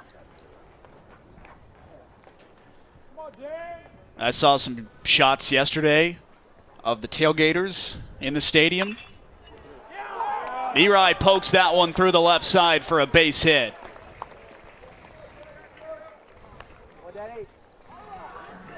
And a leadoff single for the Fighting Irish. Here was Brooks Coatsy yesterday. Towering shot into left. That just snuck out of there. You know that was a big swing, too, with the wind we had yesterday. We had so many balls that were knocked down when hit to the left side and the left outfield there. Brooks got that ball out of here, showed some real power. Going back to that Neary hit there, teams start shifting on you. If you want to be that like a lead hitter and take the next step, just shoot it to where they shifted away from, and he did a great job shooting it right to the shortstop with shortstop and second baseman on the right side of the field. So take what the defense gives you. If you can hit it the other way, hit it the other way. That was Coatsy's 7th home run of the year yesterday. Brooks doubled and scored in the last inning.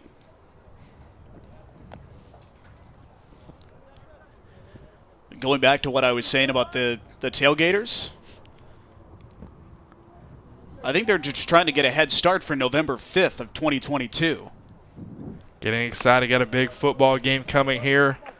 Was at the last Notre Dame Clemson one, and awesome experience. Excited to have a full stadium for that one here in South Bend and here in the fall. Was that a good game, that last one? The one here was. Don't want to talk about the one in Carolina. That's a good point. 3 balls and a strike to Brooks Coatsy. But that should be fun. Expect a lot of Tigers fans to come from the south for that one as well. One hop over to third, and Wagner can't handle it. Everybody's safe, and the first 2 are aboard for the Fighting Irish. See, they're unable to pull up that chopper there, and now Notre Dame first and second, no outs here. Looking to add more runs. You got Jack Ziska coming to the plate, who just doubled off the wall. So building momentum. Notre Dame's offense just really cannot be stopped. Designated hitter number 7, Jack Ziska.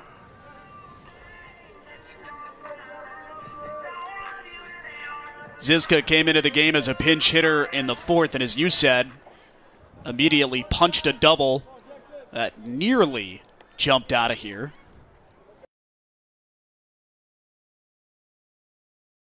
That one misses. 1 ball and no strikes.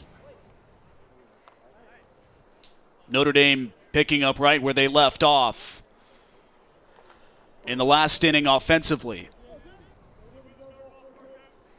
And really throughout this entire series.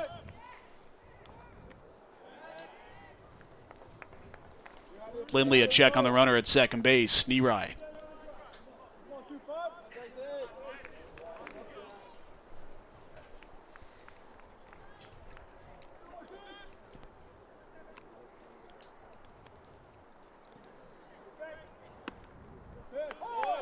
And Lindley able to pound in a fastball for strike one.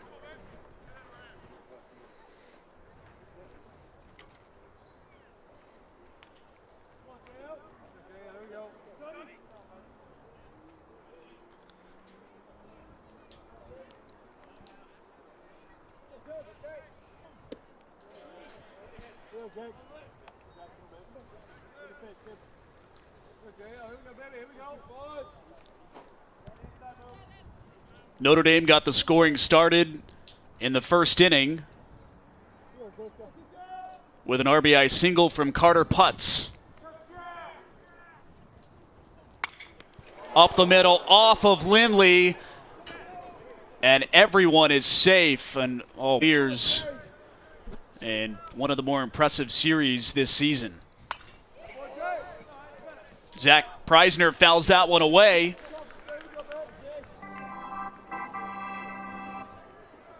Preisner has struck out twice in this one. Struck out on a bunt attempt in the last inning, but he has a chance to rectify that with the bases full of Irish. Outside 1-1.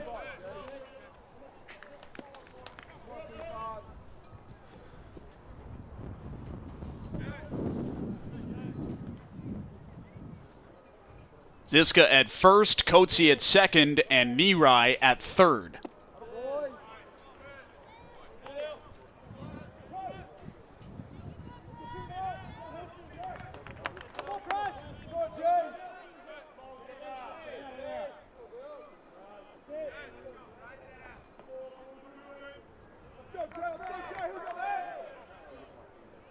Notre Dame with a chance to really blow the doors off this one here in the fifth. Preisner fouls it back to the screen. Count remains 1-2 strikes.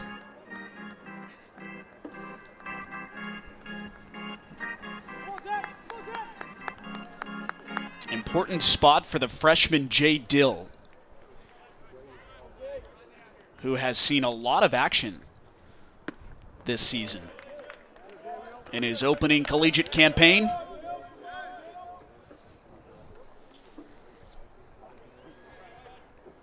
making his 16th appearance on the season. 2-2 strikes. In the air, Hawkins and right tracking, and Hawkins is able to make a nice play in foul territory. Neerai has to hold at third, and that is a big, big first out for Dill and the Tigers. See there, Preisner just unable to drive that ball to the right side, lifts it foul, and Coach Wallace at third holding the runner. Now Notre Dame, bases loaded with one out, but turns over to the top of their lineup and Spencer Myers.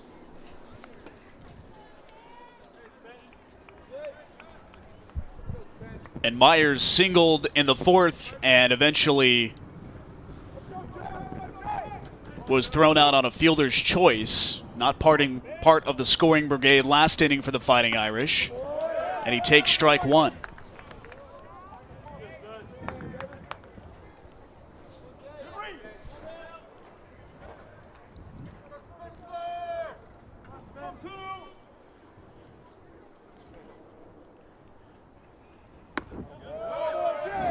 Good spot from Dill.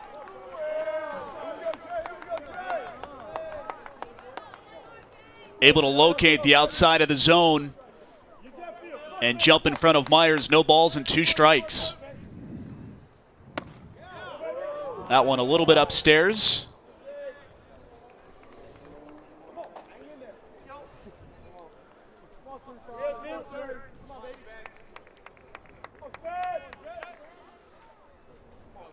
Single error single for Notre Dame to start the inning. That one's inside, 2-2.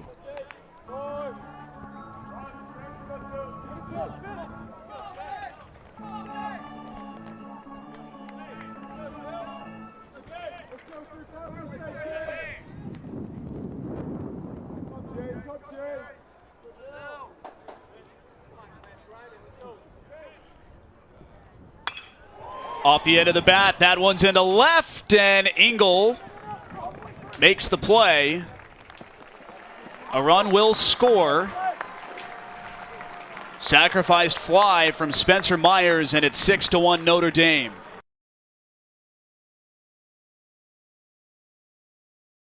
Drive that ball deep enough to get the run in. Has the left fielder there tracking that ball back, and Notre Dame extends this lead, adding another run in the inning, up now 6-1.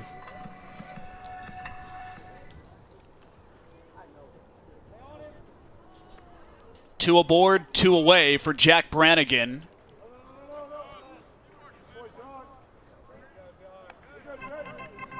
Who had an RBI single in the fourth.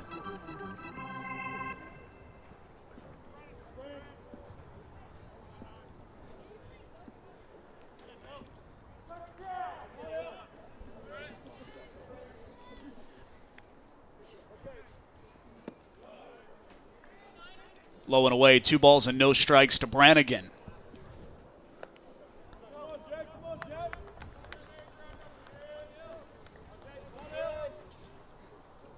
What a win this would be for Clemson if they could get out of this one with just one run across.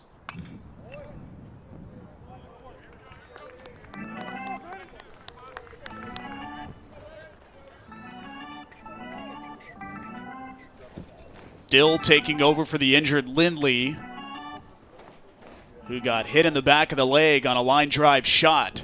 Entering in with the bases loaded and nobody out.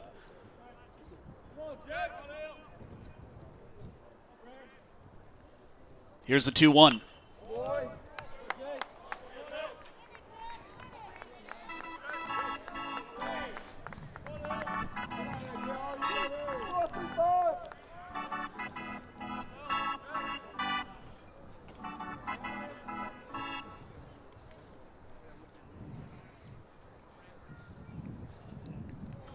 Coetzee at second, Ziska at first. Dill looks back. And strike 3 called. How about Jay Dill? Works himself out of the jam with just 1 run across. Notre Dame leads 6-1 after 5.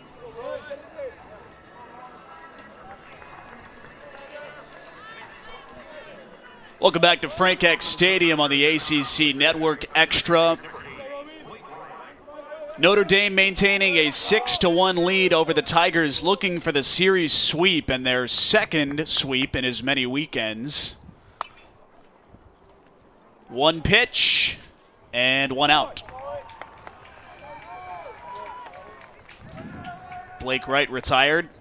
Here is Max Wagner in the top of the 4th. Great swing there off of Roman Kimball. Tried to get this Clemson offense going a little bit, but it's been the only run they've been able to muster today. Has really set Kimball down a path of some success here since that home run. So Clemson trying to find some more offense today. Wagner takes strike 1.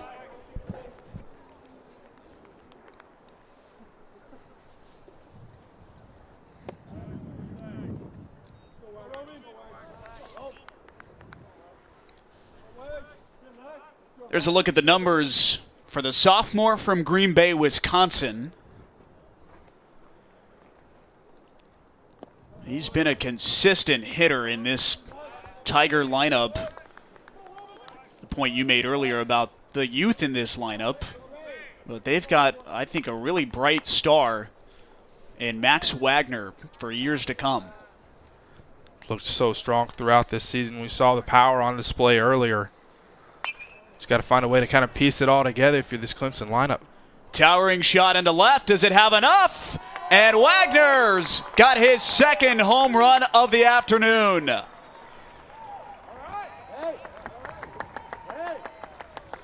Another big swing there by Wagner. Drives the ball out of here. Bouncing back, Clemson trying to regain some momentum, show a little fight in this game. Wagner really carrying the offense now. We'll see this home run again. Ball just lifted out. And the difference between yesterday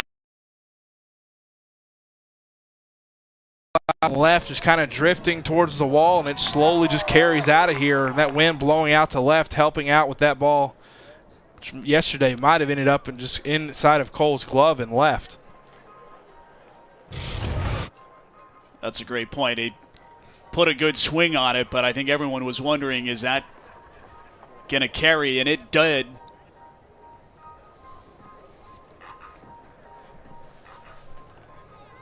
First one was a tape measure shot. That one just sneaks out. Clemson gets one back, and it's 6-2.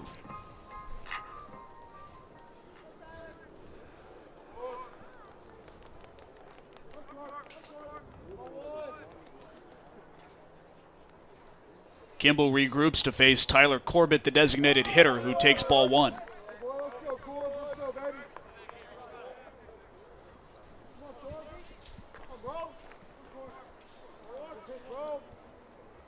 Corbett 0 for 2 with a couple of groundouts.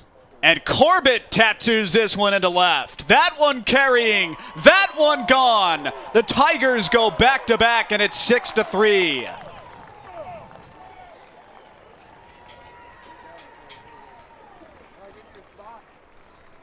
This Clemson offense finally getting back on track here.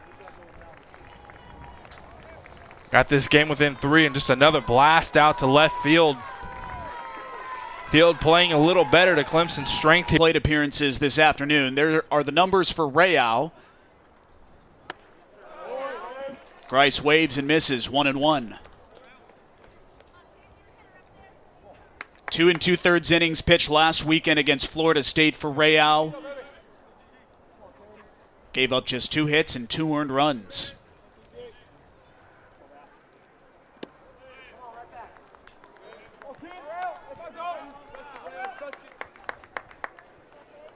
Grice had the funky ground rule double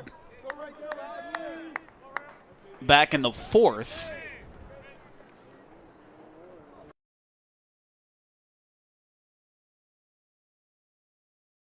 Two strikes. That double that Cole lost out in left field. Here's the 2-2.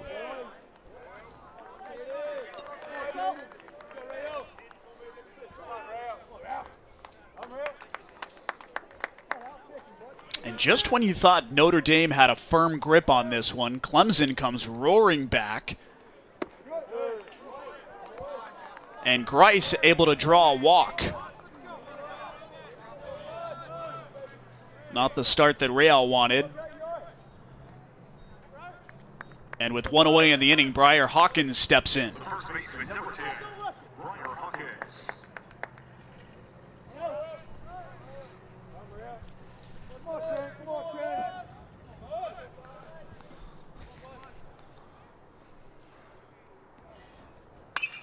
Hawkins to second for 1. Double play. Tigers go back-to-back. They get a couple. It's 6-3 Notre Dame.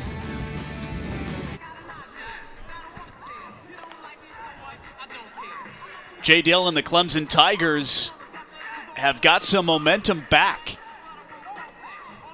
Dill did a remarkable job coming in to the bottom of the 5th with the bases loaded and nobody out. Gave up a sacrifice fly, an unearned run obviously for Dill, but just 1 run across for the Fighting Irish, and then Clemson with back-to-back bombs in the top half of the inning, and all of a sudden the Tigers are right back in it as we head to the bottom of the 6th, and Jared Miller leading off for Notre Dame.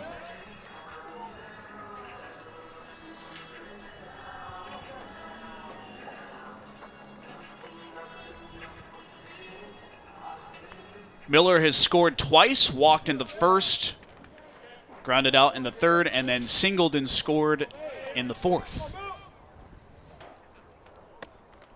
And he takes ball one inside.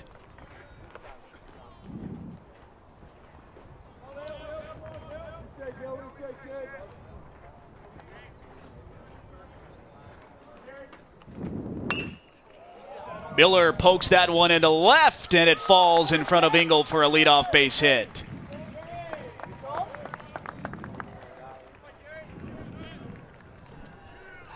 Good job there by Miller. Driving that ball to the left field, tucking that one in there. Miller, one of the best hitters in this lineup of using the full field.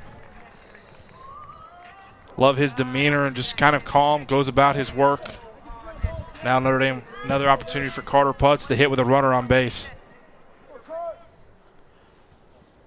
Fourth time this afternoon that Notre Dame has led off the inning with a base runner.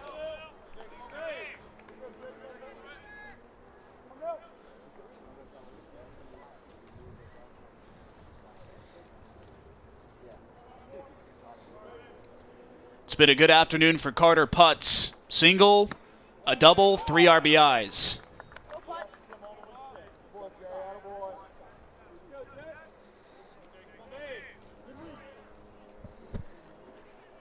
And you start to wonder if Notre Dame not being able to get more across last inning may come back to haunt them.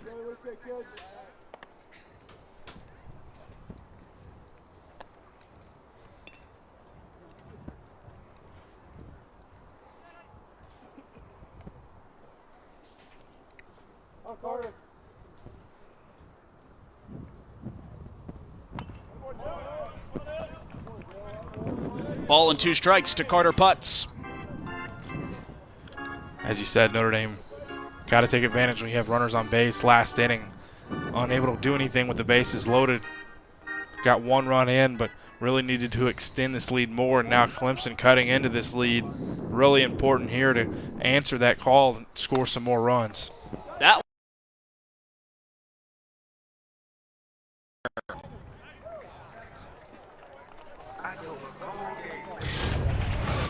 See Putz a little frustrated there. It's 2 this game that have just been shot softly to the right side, unable to get a really strong piece of that, and a double play for Clemson, and really have all the momentum right now trying to get back into this game.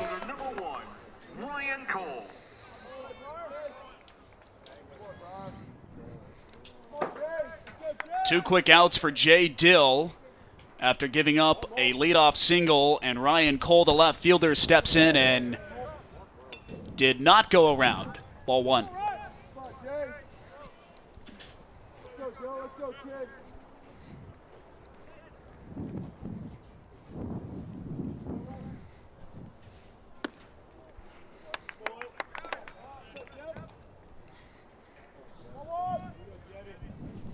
Get that double play on the mound. You're going to get right back in the strike zone, falling behind 2-0 here.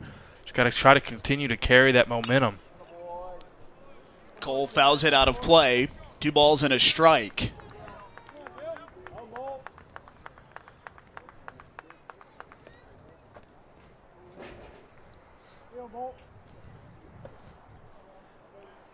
Four home runs in yesterday's game, all by Notre Dame, as Cole skies this one behind the plate. French is going to nearly. Oh, he did secure it. Wow.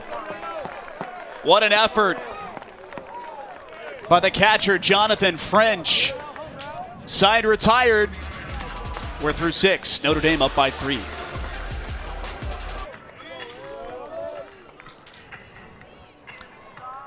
Alex Rayo trots back out for another inning of work with a 3-run lead as we head to the 7th. And Jonathan French, who made a spectacular play to end the bottom half of the 6th inning, steps in and takes ball 1. So if you're Ray out here, big moment. Got to really try to stop this Clemson momentum that they've been building these last couple innings. Your offense kind of stalled out in the bottom half of the 6th inning. Just got to come out here and try to throw up a quick 0 and let your offense get back to work.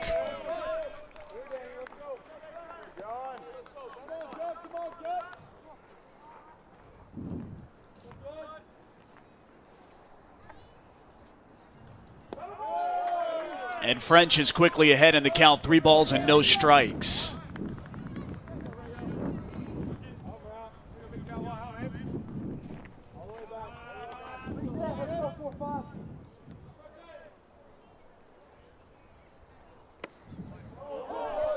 Real pounds in a fastball for strike 1.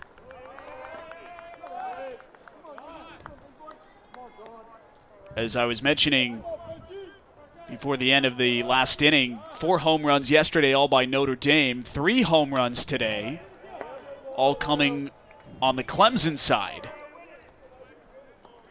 2 of them by Max Wagner, 1 in the 4th. And then the Tigers went back-to-back last inning, Wagner and Tyler Corbett.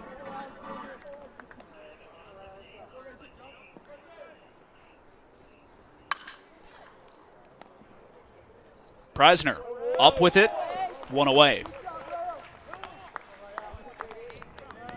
Good bounce back there from Real. Can't start walking batters here. You have this 3-run lead. Cannot have a mistake here that leads Clemson to build even more momentum and get back in this game. So the importance of being in and around the strike zone, letting your defense work behind you. Got to really attack hitters early in the count. J.D. Brock swings and misses at the first pitch he sees. Entered the game in the 5th inning.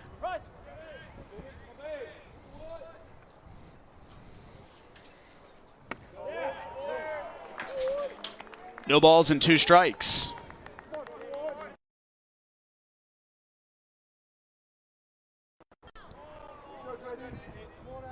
Brock popped out to left field in his first at-bat.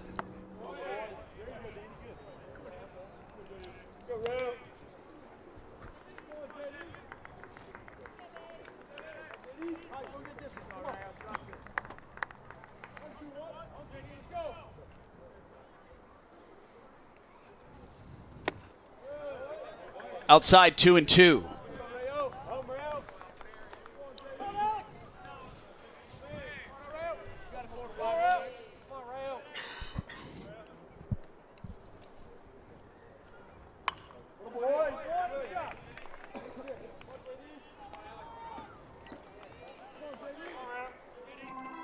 This is the first of 2 road stands for the Tigers. They have a midweek game against USC Upstate, and then they are at Wake Forest next weekend. Trying to avoid the sweep this afternoon at Frank Eck Stadium.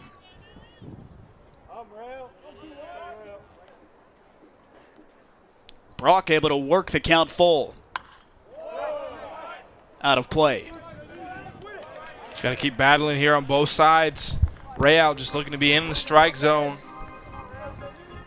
Trying to go to work here, but 8th pitch of the at-bat, doing a good job at the plate here. Just keep fighting off pitches until you find the one you're looking for. And a good at-bat by Brock. He draws a walk.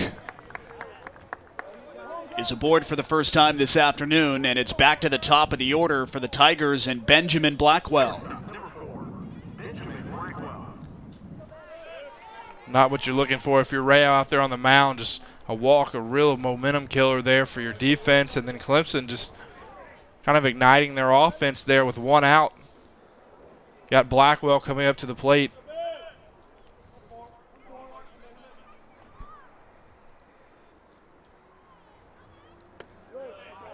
And Blackwell takes strike 1 on the outside part of the plate.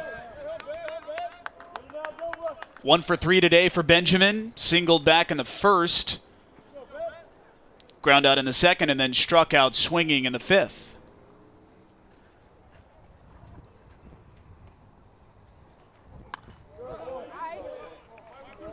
Oh, 0-2.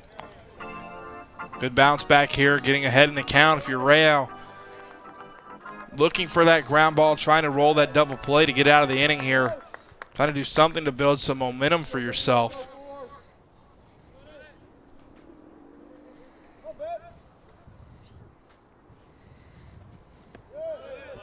In the dirt, a ball and 2 strikes.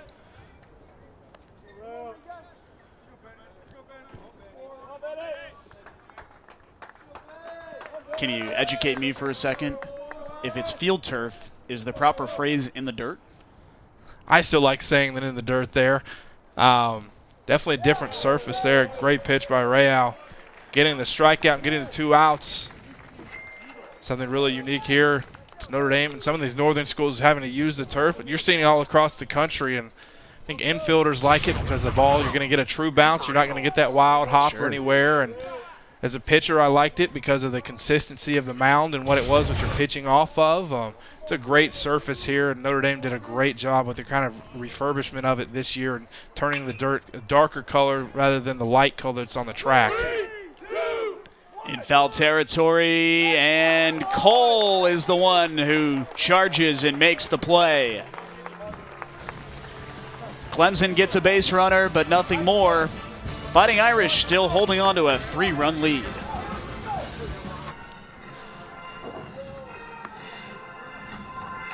Just a tremendous afternoon in South Bend. The sun glistening off the Golden Dome. That's a 19-foot tall statue, by the way, atop of the tin structure that is gilded with 24-karat gold. Probably the most recognizable college landmark in America.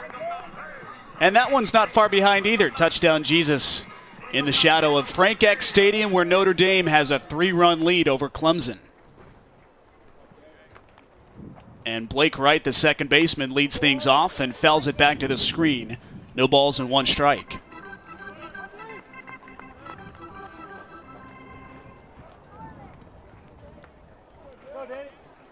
When you're looking at the dome, you don't think that that statue is 19 feet tall. It's amazing to look at.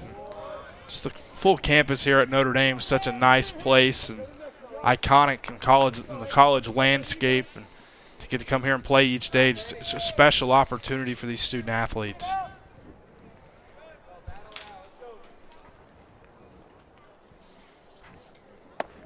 Beg your pardon, Danny Nerai is the batter for Notre Dame.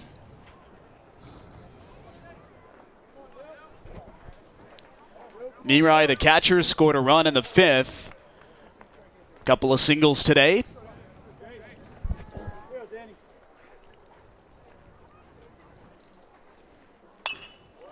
And Nerai punches that through into shallow center for a leadoff single. The leadoff batters for Notre Dame this afternoon have been punishing Clemson. The 5th time that Notre Dame has had the leadoff batter aboard. Great swing there by Nerai, just driving the ball back up the middle. He's looked a lot more comfortable at the plate this weekend. Strong performance from him and David LaManna behind the plate.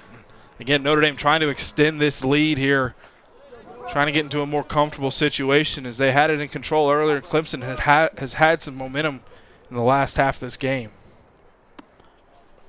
Brooks Cote takes outside, ball 1.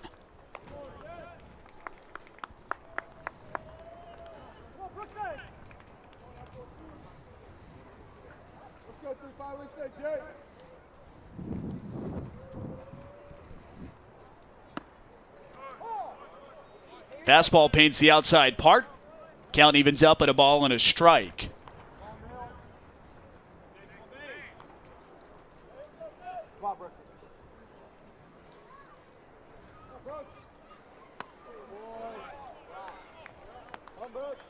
Brooks with a double to lead things off in the 4th inning for Notre Dame. And he eventually came around to score. Part of a 4-run 4th for the Fighting Irish that built this 6-3 lead.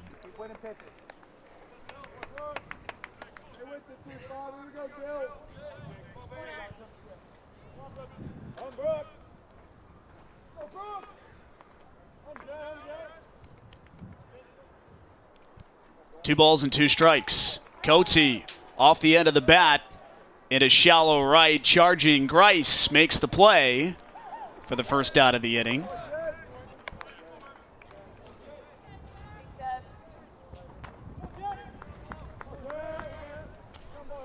Two 2-0 count here for Ziska. Has an opportunity to look to drive a ball into a gap.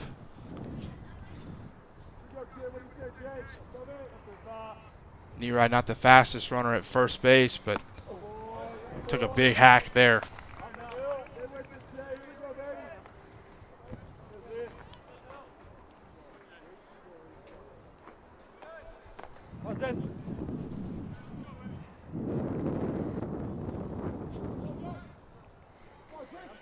Wind has been pretty consistent all day long, although it appears to have picked up here in the last 10 or 15 minutes. 2 balls and 2 strikes to Ziska.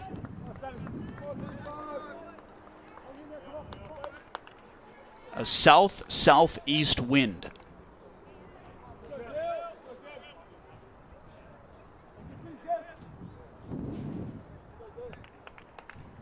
Wouldn't want to be too imprecise.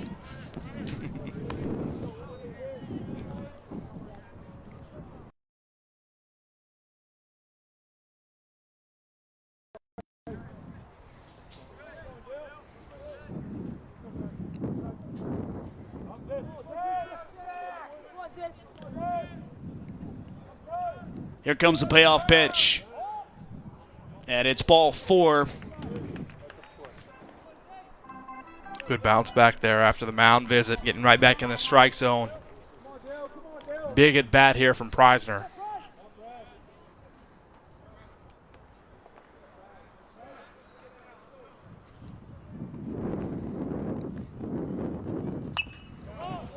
Curveball popped up. Dill lost it for a moment. And the third baseman, Wagner, has to come in and clean things up. Well, that could have gone awry in a hurry. We've seen the sky cause some issues here today. As we said, different than the last 2 days with the gray sky. Got a sun out today, and good job. A moment where you might really wish you had sunglasses on there as you're staring straight into the sun with no hat. But I was just...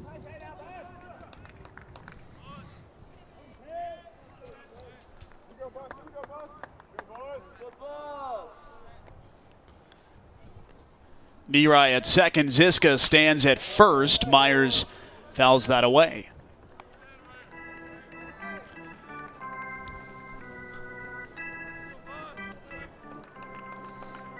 Myers can be so difficult to face at the plate. You see here another strong day for him as he's bounced back really strong this week. But Myers, so many different ways that he can get on and attack a pitcher. Very patient at the plate as well. A sacrifice fly for Myers in the 5th.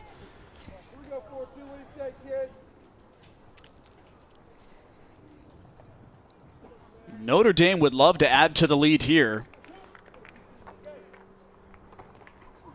2 on, 2 out. That one shoots through the gap into shallow right.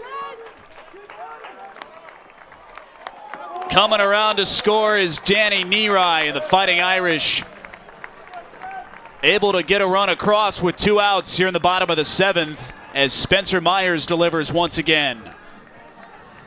Well, welcome back to the party for Spencer Myers. What a breakout weekend for him, just coming through again and again for this Notre Dame offense. He's content with going the other way, shooting in the gap between first and second. Danny Neary hustling around third there to score. Notre Dame extends this lead to 4 here as their offense continues to roll. That was more of a tumble from Neary than a slide. I don't know if you saw the game from Tennessee last night. Player comes in and slid past the base and touched home with 1 finger. So all different types of ways to get into home. Whatever gets it done, right?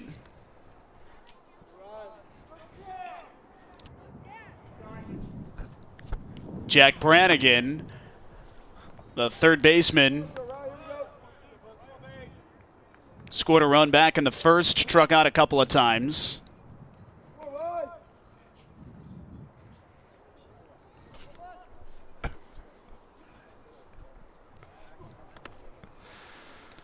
They're at the corners for the Fighting Irish, trying to do more damage and secure the series sweep over Clemson.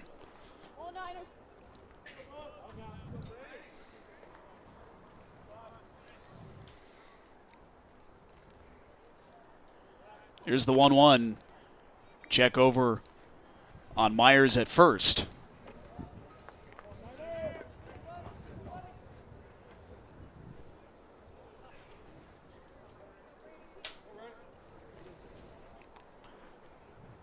Notre Dame with runs in the first, fourth, fifth, and now seventh inning. Out of play. 1 ball and 2 strikes. If you're Clemson here, just have to be so frustrated with how the weekend's gone. Every time you seem like you've gotten back into this game, Notre Dame has had an answer for their pitching staff. Just unable to really slow down these Notre Dame bats and the aggressiveness of their offense. On the ground, foul. Just shy of the bag over at third. What a jump there by Spencer Myers at first. Left on first move there and guessed right. Ball obviously hit foul, but Myers, good read there.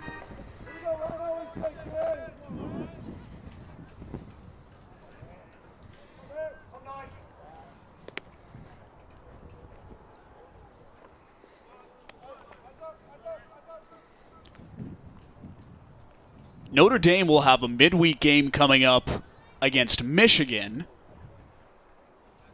at Frank Eck Stadium this week. That game will be on Tuesday. And then they'll travel to Durham next weekend for a series with the Duke Blue Devils, who are at the bottom of the conference this year.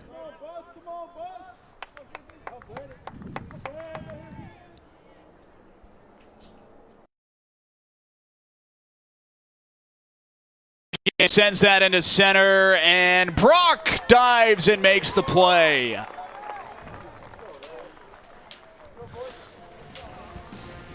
Good defense for the Tigers to close out the 7th. Notre Dame gets a run across and has a 4-run lead.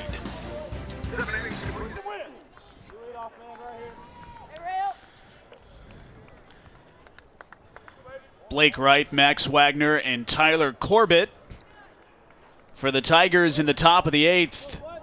They need to make some noise here quickly, but this is the part of the order that's done the most damage this afternoon as Wright takes strike 1.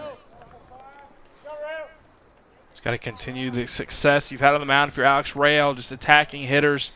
Notre Dame got you another run there, leading by 4 now coming in the back half of this game. Got 6 outs to work with here if you're Clemson. Breaking ball misses upstairs. Wright still looking for his first hit on the afternoon.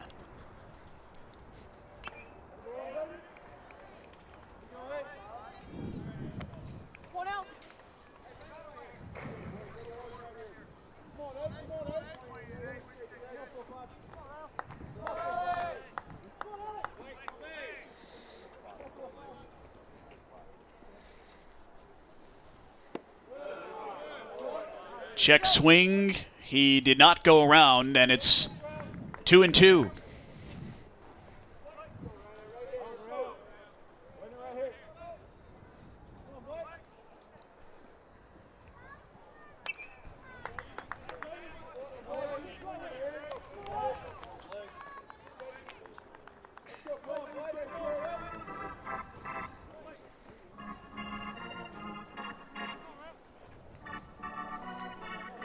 Tigers with more offense this afternoon than the opening 2 meetings. All coming from the long ball. 2 from Max Wagner, 1 from Corbett.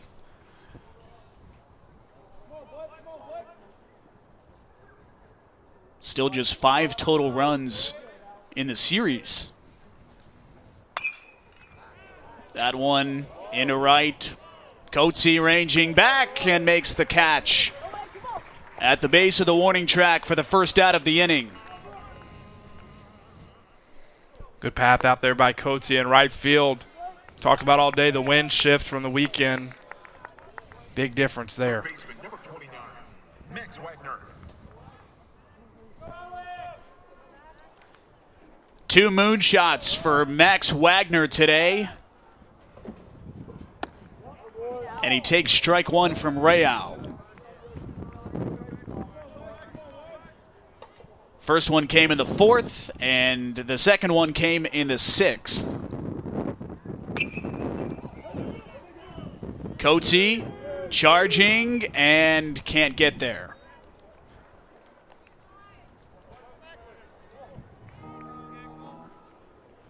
Wagner quickly behind in the count, no balls and 2 strikes.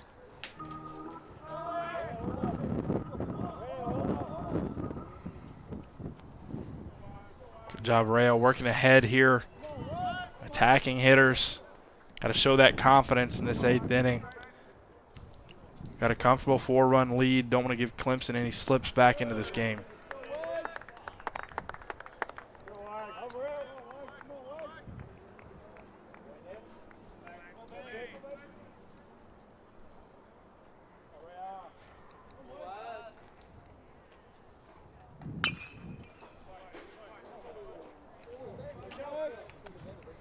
Every time it looked like Clemson was going to make a run and charge back into this one, Notre Dame has had an answer.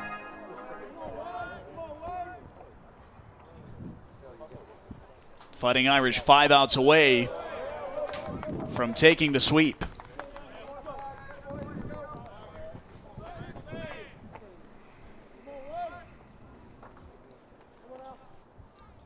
Two balls and 2 strikes to Wagner.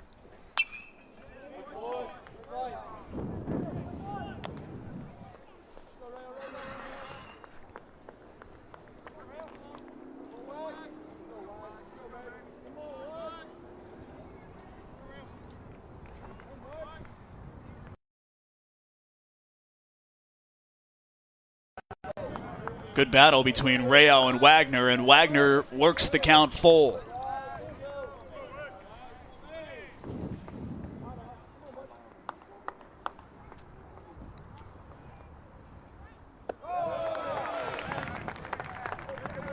Tigers have got a base runner aboard here in the top of the 8th.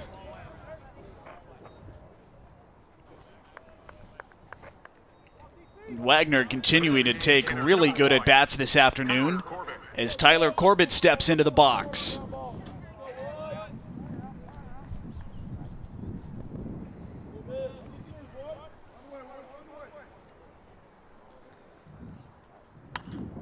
And Corbett fouls that one back out of play behind home plate. No balls and 1 strike.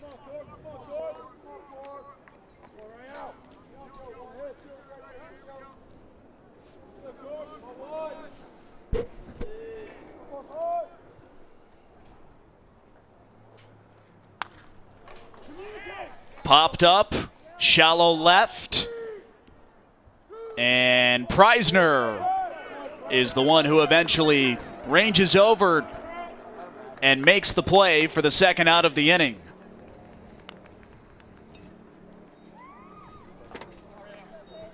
Right fielder, number 40, Caden Grice. So it'll be up to Caden Grice to do something here in the inning. Good job. Good range there by Preisner to find that ball, make the play in foul territory. Keep that runner at first base, but showing good range there and communication between that ball, between the left fielder, third baseman, and shortstop.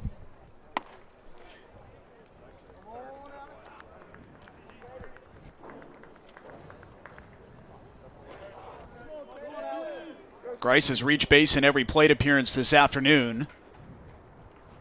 Had a ground rule double back in the 4th. And takes strike 1 on the outside corner, 1 ball and 1 strike.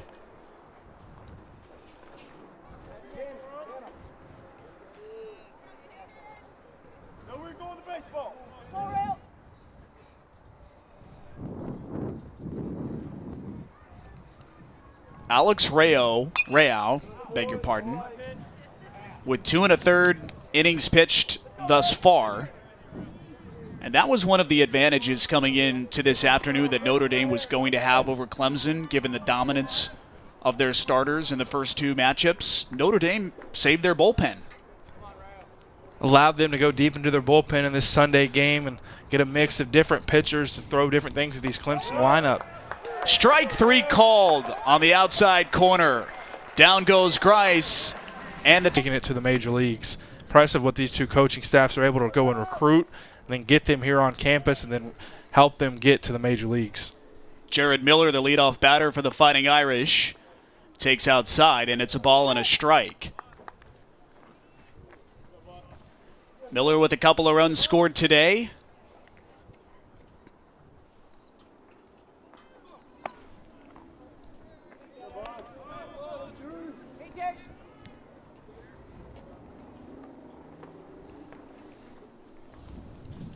A.J. Pollock last year for the Dodgers was quietly one of the best hitters in baseball. And not a name that many people were really aware of, especially with a lineup of that kind of star power. But all of a sudden, you're in July and August, and Pollock was the team's leader in chance. Back and gone! Jared Miller goes yard. 8-3 Notre Dame. Miller knew that ball was out of here as soon as he touched it. Great swing there by Miller, driving the ball in the left center gap. And Notre Dame continuing their success, answering any call from Clemson, but we'll see it here again. The second home run of the season for Jared Miller. It was a line shot.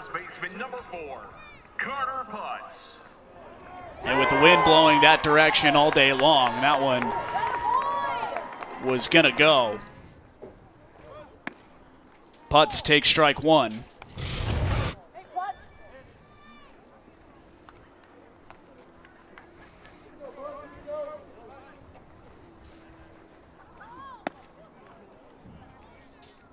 Clemson with 3 deep shots, and the Fighting Irish able to join the party as well. 8-3 Notre Dame in the bottom of the 8th.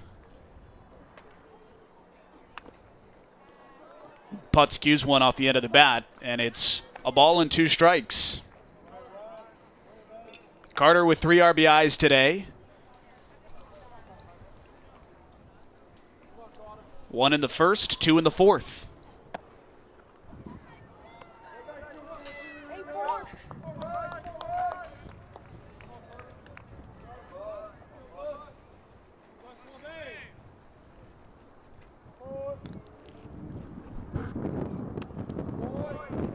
Wave and a miss from Putz on the outside part of the plate. Carter is retired. First out of the inning. And first strikeout on the outing for Ryan Ammons. Good bounce back there on the mound, getting the strikeout of Notre Dame's best hitter.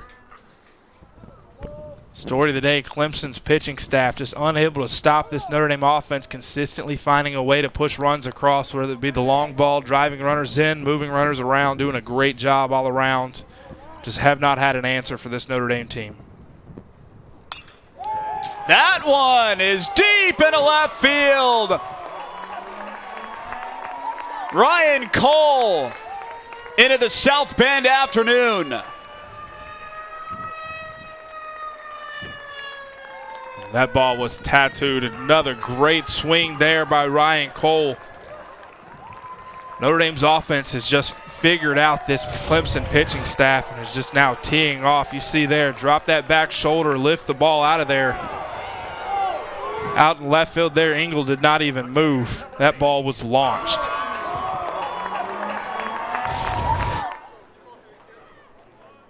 It hits the protective netting, but if it didn't, that one was in the middle of Arlotta Stadium.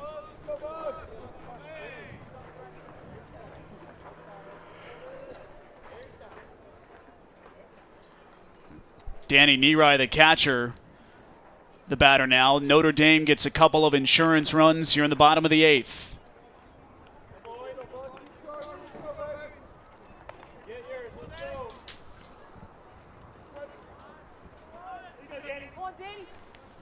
Notre Dame with 4 runs on Friday, 8 runs yesterday, and now 9 runs to close out the series.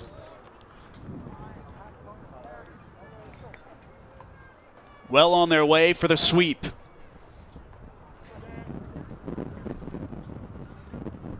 Two balls and a strike. Neary back to the screen, and it's 2-2.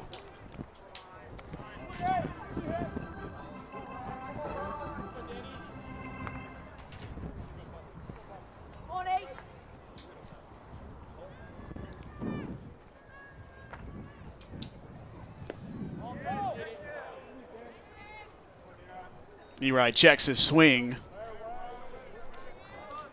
And the count runs full.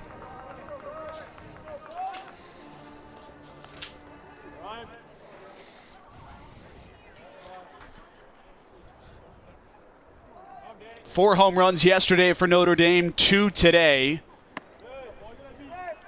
And Nerai draws the walk.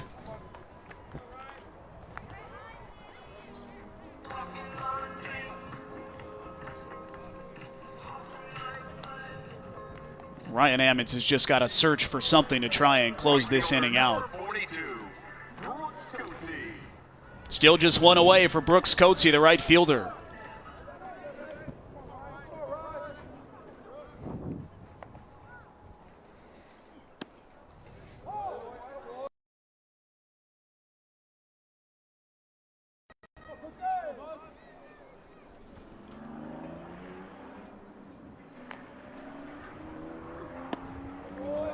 Big swing and a miss from Coetzee. No balls and 2 strikes.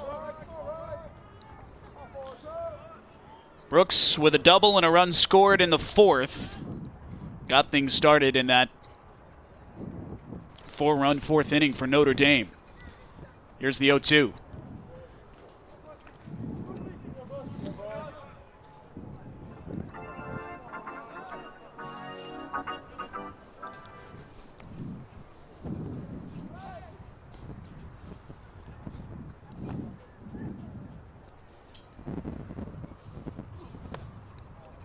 Outside, 1 ball, 2 strikes. Jack Ziska on deck for Notre Dame. 2 runs across in the inning on a couple of bombs.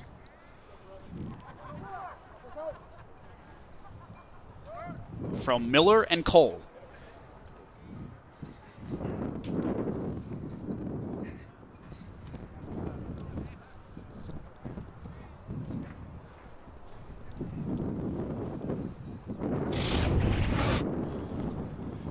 Looked like French took a piece of that. Oof. That's never fun.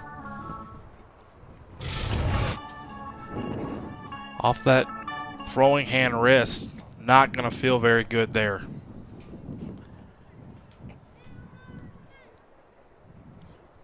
The baseball has had an uncanny ability to find Clemson today. 2 Tiger pitchers had to be pulled from the game because of lined shots. 1 on the toe, 1 on the calf, and now French is going to try and shake this one out.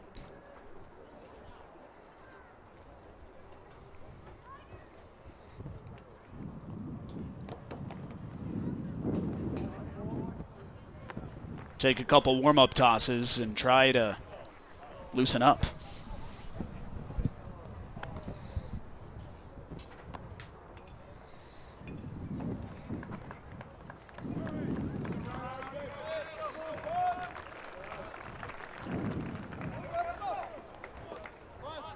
And the sophomore from Lowburn, Georgia gets a nice hand from this crowd, and we're back to it.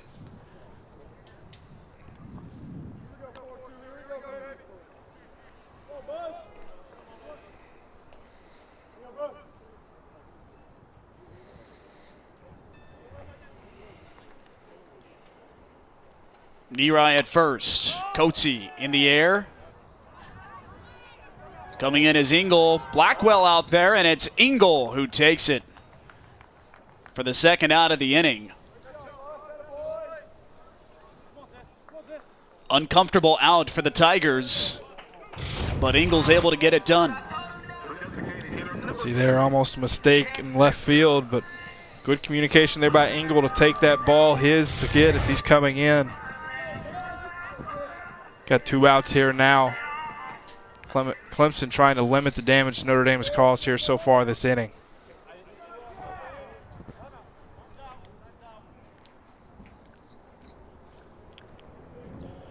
Jack Ziska, the batter, with 2 away in the inning, and French trots out to chat with the pitcher Ammons.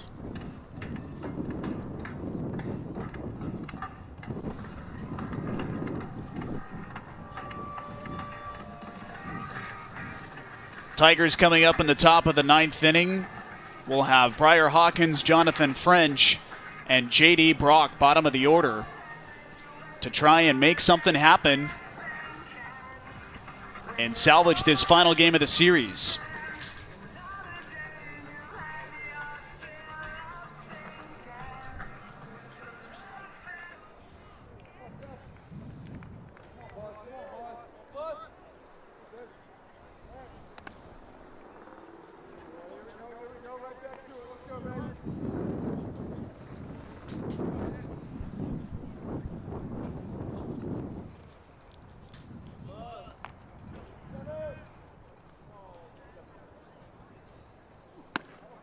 Ziska takes strike one.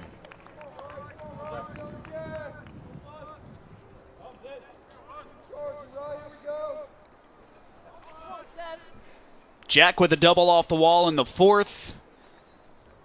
Single in the fifth.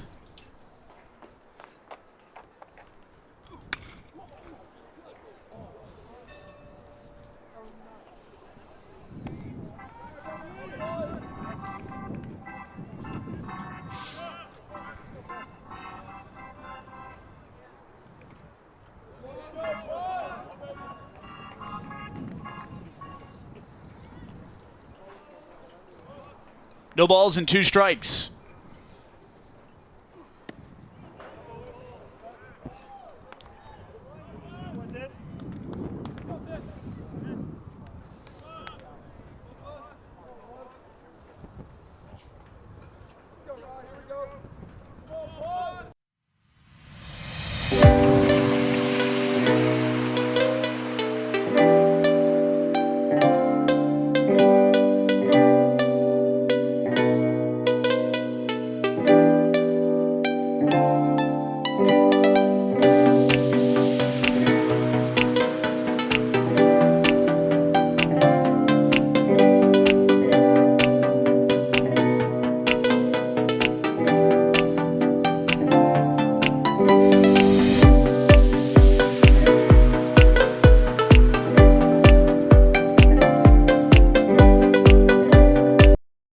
For the Tigers to try and make something happen, Briar Hawkins, Jonathan French, and J.D. Brock.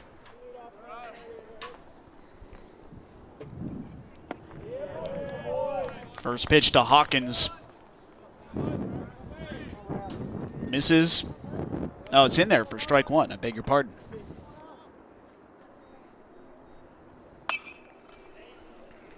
Ground ball. Brannigan. One away. Great play there by Brannigan on the left side of the infield. Comes up and attacks that ball. Scoops it up. Makes a good throw on the run. One of the most athletic players in this Notre Dame lineup. Catcher, number 9. Does a really good job of throwing on the run, getting his shoulders set, and whipping the ball over to first.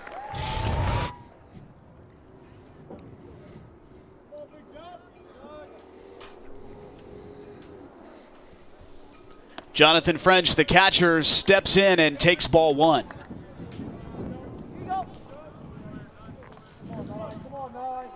Notre Dame on the brink of their 20th win this season, their 8th in ACC play. French into center field. Myers shielding the sun. And there are 2 away. Another good pitch there from Real. Had a really good outing here today. Number 21. Outside of the 3 walks has been really impressive. Again, slowing down this Clemson lineup.